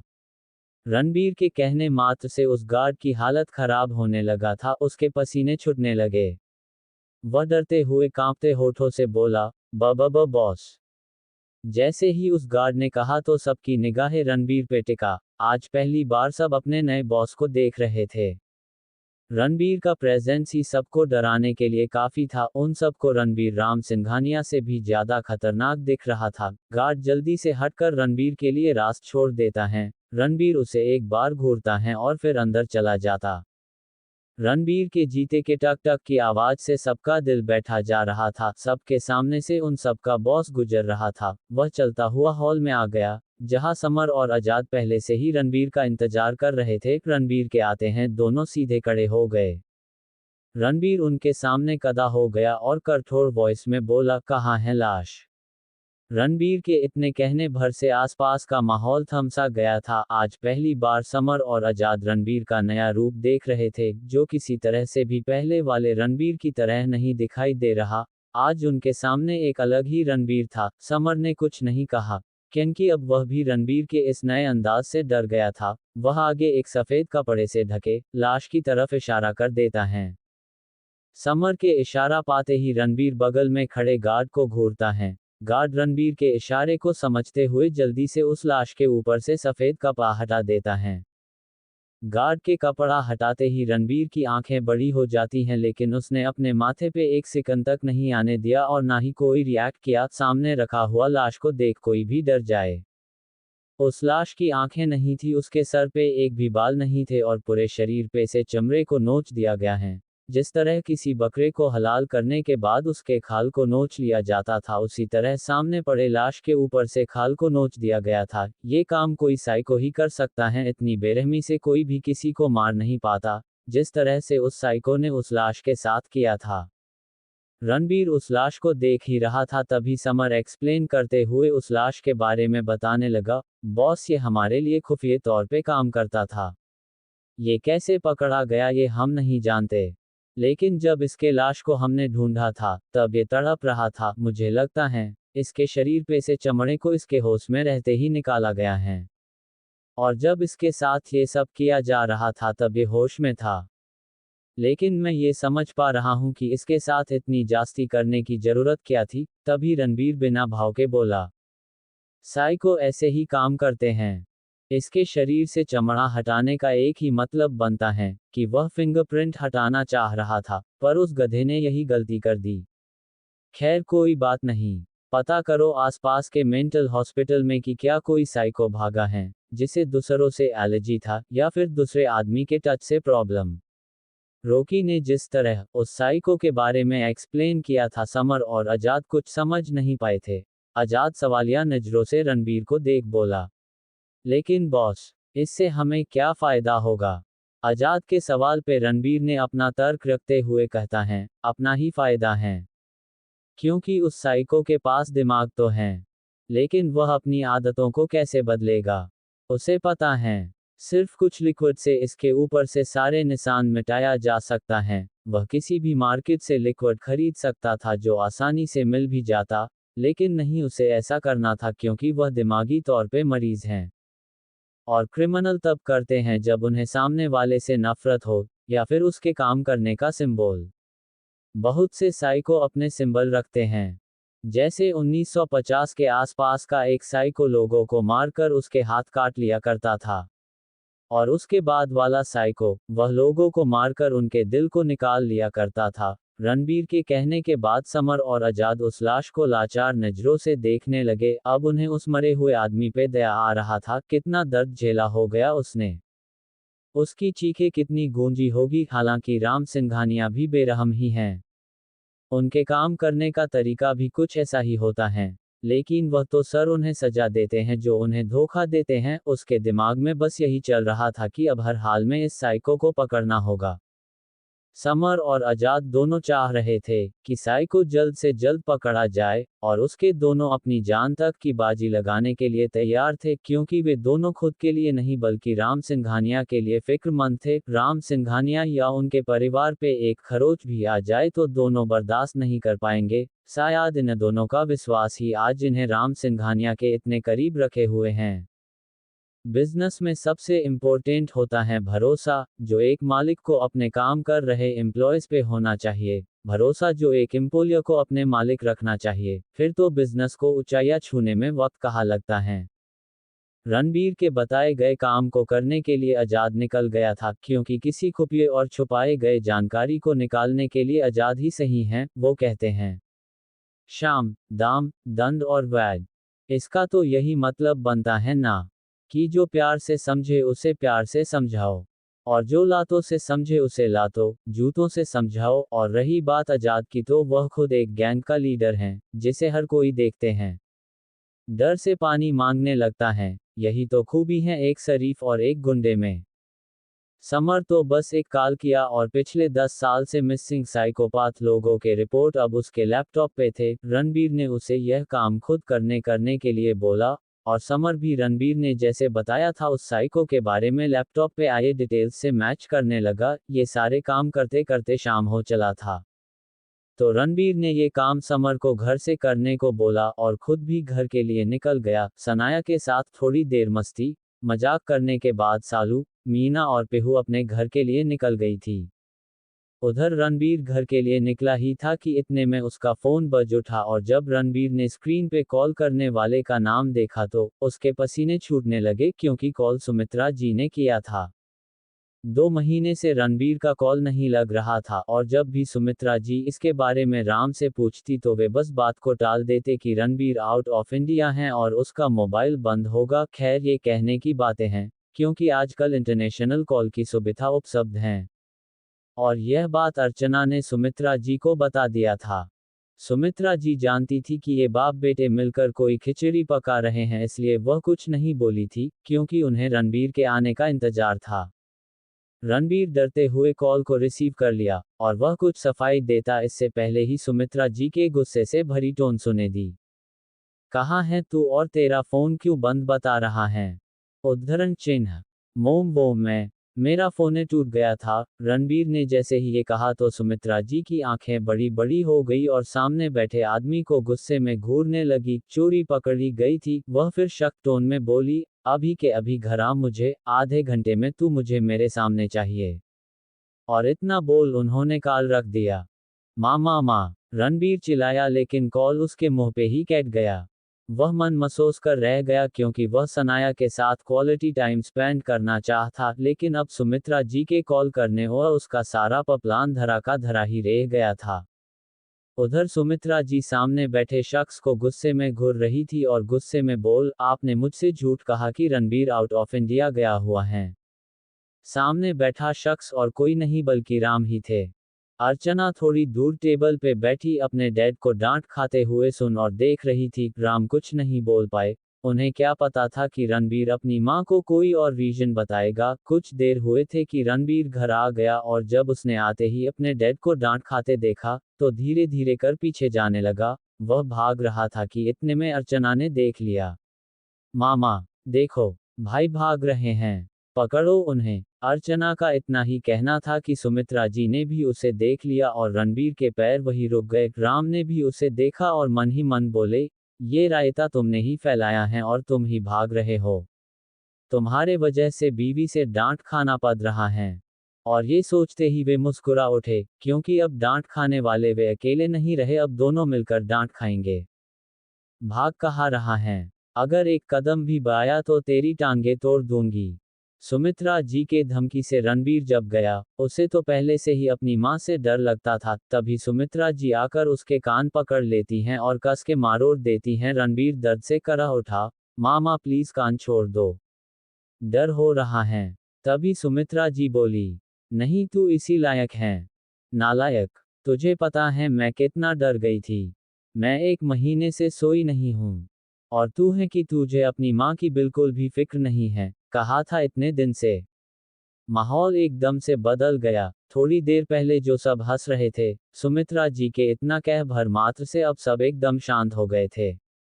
Sumitra जी रणबीर को इतने दिनों के बाद सामने देखकर रो पड़ी। किसी ने सच ही कहा है, सोने का बिस्तर भी चुभने लगता है जब कोई अपना अपनी से दूर रहने लगता। और यहाँ बात तो एक माँ और बेटे की थी।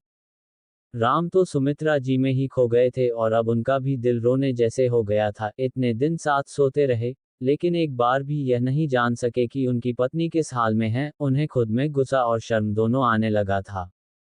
कहा था ना, सोने का बिस्तर भी चुभने लगता है जब कोई अपना अपनों से दूर रहने लगता है। रणबीर सुमित्रा जी के गले लग गया और उनसे माफी मांगते हुए बोला, सॉरी मोम, मुझे पता नहीं था कि आप इतना परेशान हो जाओगी, वरना मैं आपसे एल सेकंड के लिए भी दूर नहीं रहता। आई एम सॉरी, माफ कर दो। रणबीर ने अपने कान पकड़ लिए और गिनकर 10 बार उठक बैठक किया।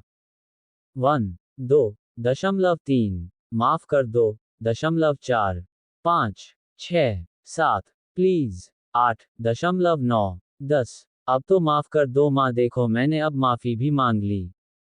सुमित्रा जी का दिल तो माँ का था, तो माफ कैसे नहीं करती। आखिर में उन्होंने रणबीर को माफ कर दिया। ये तो रणबीर का हमेशा का था, सुमित्रा जी को कैसे मनवाना है या उनसे कैसे माफी मांगना है, वह अच्छे से जानता था। लेकिन अब राम का क्या होगा? वे तो अब फिर से फांस गए थे, अब सारा बिल उन्हीं पे फटने वाला था। वह रणबीर को गुस्से में घूर रहे थे, जैसे कह रहे हो, बेटा बाप से चालाकी, ये चालाकी तुम्हें महंगी पड़ने वाली है, तुम देखते जाओ। और एक डेविल मुस्कान रणबीर के ऊपर छोड़ इधर उधर देखने लगे। ये सब रणबीर ने देख लिया था और अब उसे राम से डर लगने लगा था। कैसे डैड है बेटे की मैडम करने के बजाय उसे फंसाने के लिए तरकीबें ढूंढ रहे हैं। रणबीर ने खुद में ही बड़बड़ाया और राम को लाचार नजरों से देखने लगा। राम उसे इग्नोर कर सामने देखने लगे। तभी सुमित्रा जी बोली, मैं खाना लगाती हूँ। पहले आप लोग खाना खा लो, उसके बाद आप दोनों की खैर नहीं। तभी राम बोले, ये कैसी सजा है भला? खाना खिलाकर भला कौन डांटता है? ऐसे में खाना कैसे पचेगा? आपको अभी डांटा सुननी है तो उसका भी उपाय। सुमित्रा जी जैसे ही राम पे झिड़की तो राम झट से उठकर टेबल की ओर जाने लगे और बोले, पहले खाना खा लेते हैं। उद्धरण चिन्ह। थोड़ी ही देर में सब टेबल पे थे, सब खाना खा रहे थे, लेकिन रणबीर अपने में ही खोया था। इतने में उसका फोन रिंग किया, तो रणबीर ने फोन निकाल देखा, जिसपे सनाया का नाम फ्लैश हो रहा था। रणबीर तो पहले अपने सामने बैठे अर्चना को और फिर सुमित्रा जी को देखता है। रणबीर ने खाने से एक बाइट भी नहीं लिया था और कब से फोने पे लगा हुआ था, जिससे सुमित्रा जी गुस्सा हो आगी और आकर उसका फोने छीन लेती हैं। लेकिन तब तक कॉल कट चुका था। रणबीर स्क्रीन पे देख चैन की सांस लिया, क्योंकि स्क्रीन पे वाईफाई लिखा हुआ था। पहले तुम खाना खाओ, उसके बाद मोबाइल चलाना। रणबीर कुछ नहीं बोला और खाने लगा, लेकिन वह बार बार फोने की तरफ ही देख रहा था, जिसे अर्चना ने नोटिस कर लिया था। सुमित्रा जी फोने बगल के डेस्क पे रखने ही जा रही थी कि इतने में फिर से फोन बज उठा। इस बार सुमित्रा जी ने गुस्से में कॉल उठा लिया और बिना देखे ही बोली, कौन? रणबीर अभी बिजी हैं। सामने से एक लड़की की प्यारी सी आवाज आई, जिसे सुन सुमित्रा जी स्क्रीन को देखती हैं तो उनकी आंखें एकदम से बड़ी हो गई। वाईफाई लिखा हुआ स्क्रीन पे वो 4 वर्ड सुमित्रा जी को देखने में बार बार मजबूर कर रहा था। ये सनाया थी जो रणबीर के लेट हो जाने पे कॉल कर उससे पूछना चाह रही थी कि वह कब तक घर आने वाला है। लेकिन जब सनाया ने किसी लड़की की आवाज सुनी तो उसकी भी आंखें फैल गई और वह थोड़ा गुस्से में बोली, हेलो, आप कौन? और आपने मेरे हस्बैंड का फोन क्यों लिया है? जैसे ही सनाया ने ये कहा तो सुमित्रा जी होश में आए और शॉक्ड होकर बोली, हस्बैंड? किसका हस्बैंड? कौन हो तुम? सनाया चिढ़ते हुए बोली, अच्छा अब आपको बताना भी पड़ेगा। जिसका आपने मोबाइल लिया वो है मेरा हस्बैंड। आपको और कुछ पूछना है? नहीं तो मेरे हस्बैंड को फोन दीजिए। सनाया ने कहा तो सुमित्रा जी के हाथ से फोन छूटते छूटते हुए बचा। अगर होश में नहीं होती तो शायद मोबाइल गिरकर फुट ही जाना था। सुमित्रा जी गुस्से में सोचते हुए बोले, रणबीर ने शादी कर लिया, पर कब और मुझे क्यों नहीं पता? इतना सोच सुमित्रा जी थोड़ा कंफ्यूजन के साथ बोली, क्या तुम अपने हस्बैंड का नाम बता सकती हो? सनाया फिर से चिढ़ते हुए बोली, रणबीर नाम है मेरे पति, और अब आप मेरे हस्बैंड को फोन दो, मुझे उनसे बात करनी है। सुमित्रा जी मुंह खोले ये सब सुन रही थी, और जब उन्होंने रणबीर को टेबल खाते हुए देखा तो रणबीर बड़े मजे से हंसते हुए खाना खाने में बिजी था। सुमित्रा जी गुस्से में फोने कान के पास ले जाकर बोली, अपने पति से बाद में बात करना, अपने अपने पति के सासू माँ से तो बात कर लो। सनाया के कान बजने लगे। सुमित्रा जी ने जिस तरह कहा था, सनाया का दिल घबराने लगा था और सनाया डरते हुए कॉल को काट देती हैं। अभी तो शादी हुए 2 दिन भी नहीं हुए थे और इतनी जल्दी पता चलना। सनाया अपने सीने पे हाथ रख अपने डर से कांपते सीने को काबू करने लगी तो वही दूसरी तरफ सुमित्रा जी रणबीर को गुस्से में घूरती, अच्छा तो 2 महीने से गायब इसलिए थे, अभी बताती हूँ तुझे तो मैं मुझे बिना बताए शादी भी कर ली और मुझे भनक भी ना लगने दी। अगर रणबीर के पापा आप इस सब में शामिल हुए तो आप दोनों की खैर नहीं। सुमित्रा जी फोने को जोर से मुट्ठी में कस लेती हैं और उन दोनों को घुरते हुए उनकी तरफ बढ़ने लगती हैं। अब तक सबने खाना कंप्लीट भी कर लिया था। Thanks for watching. जिसको सुपर बिजनेसमैन के एपिसोड सुनने हैं वो कॉमेडी टैब से लिंक द्वारा सुन सकता है दूसरे चैनल पर।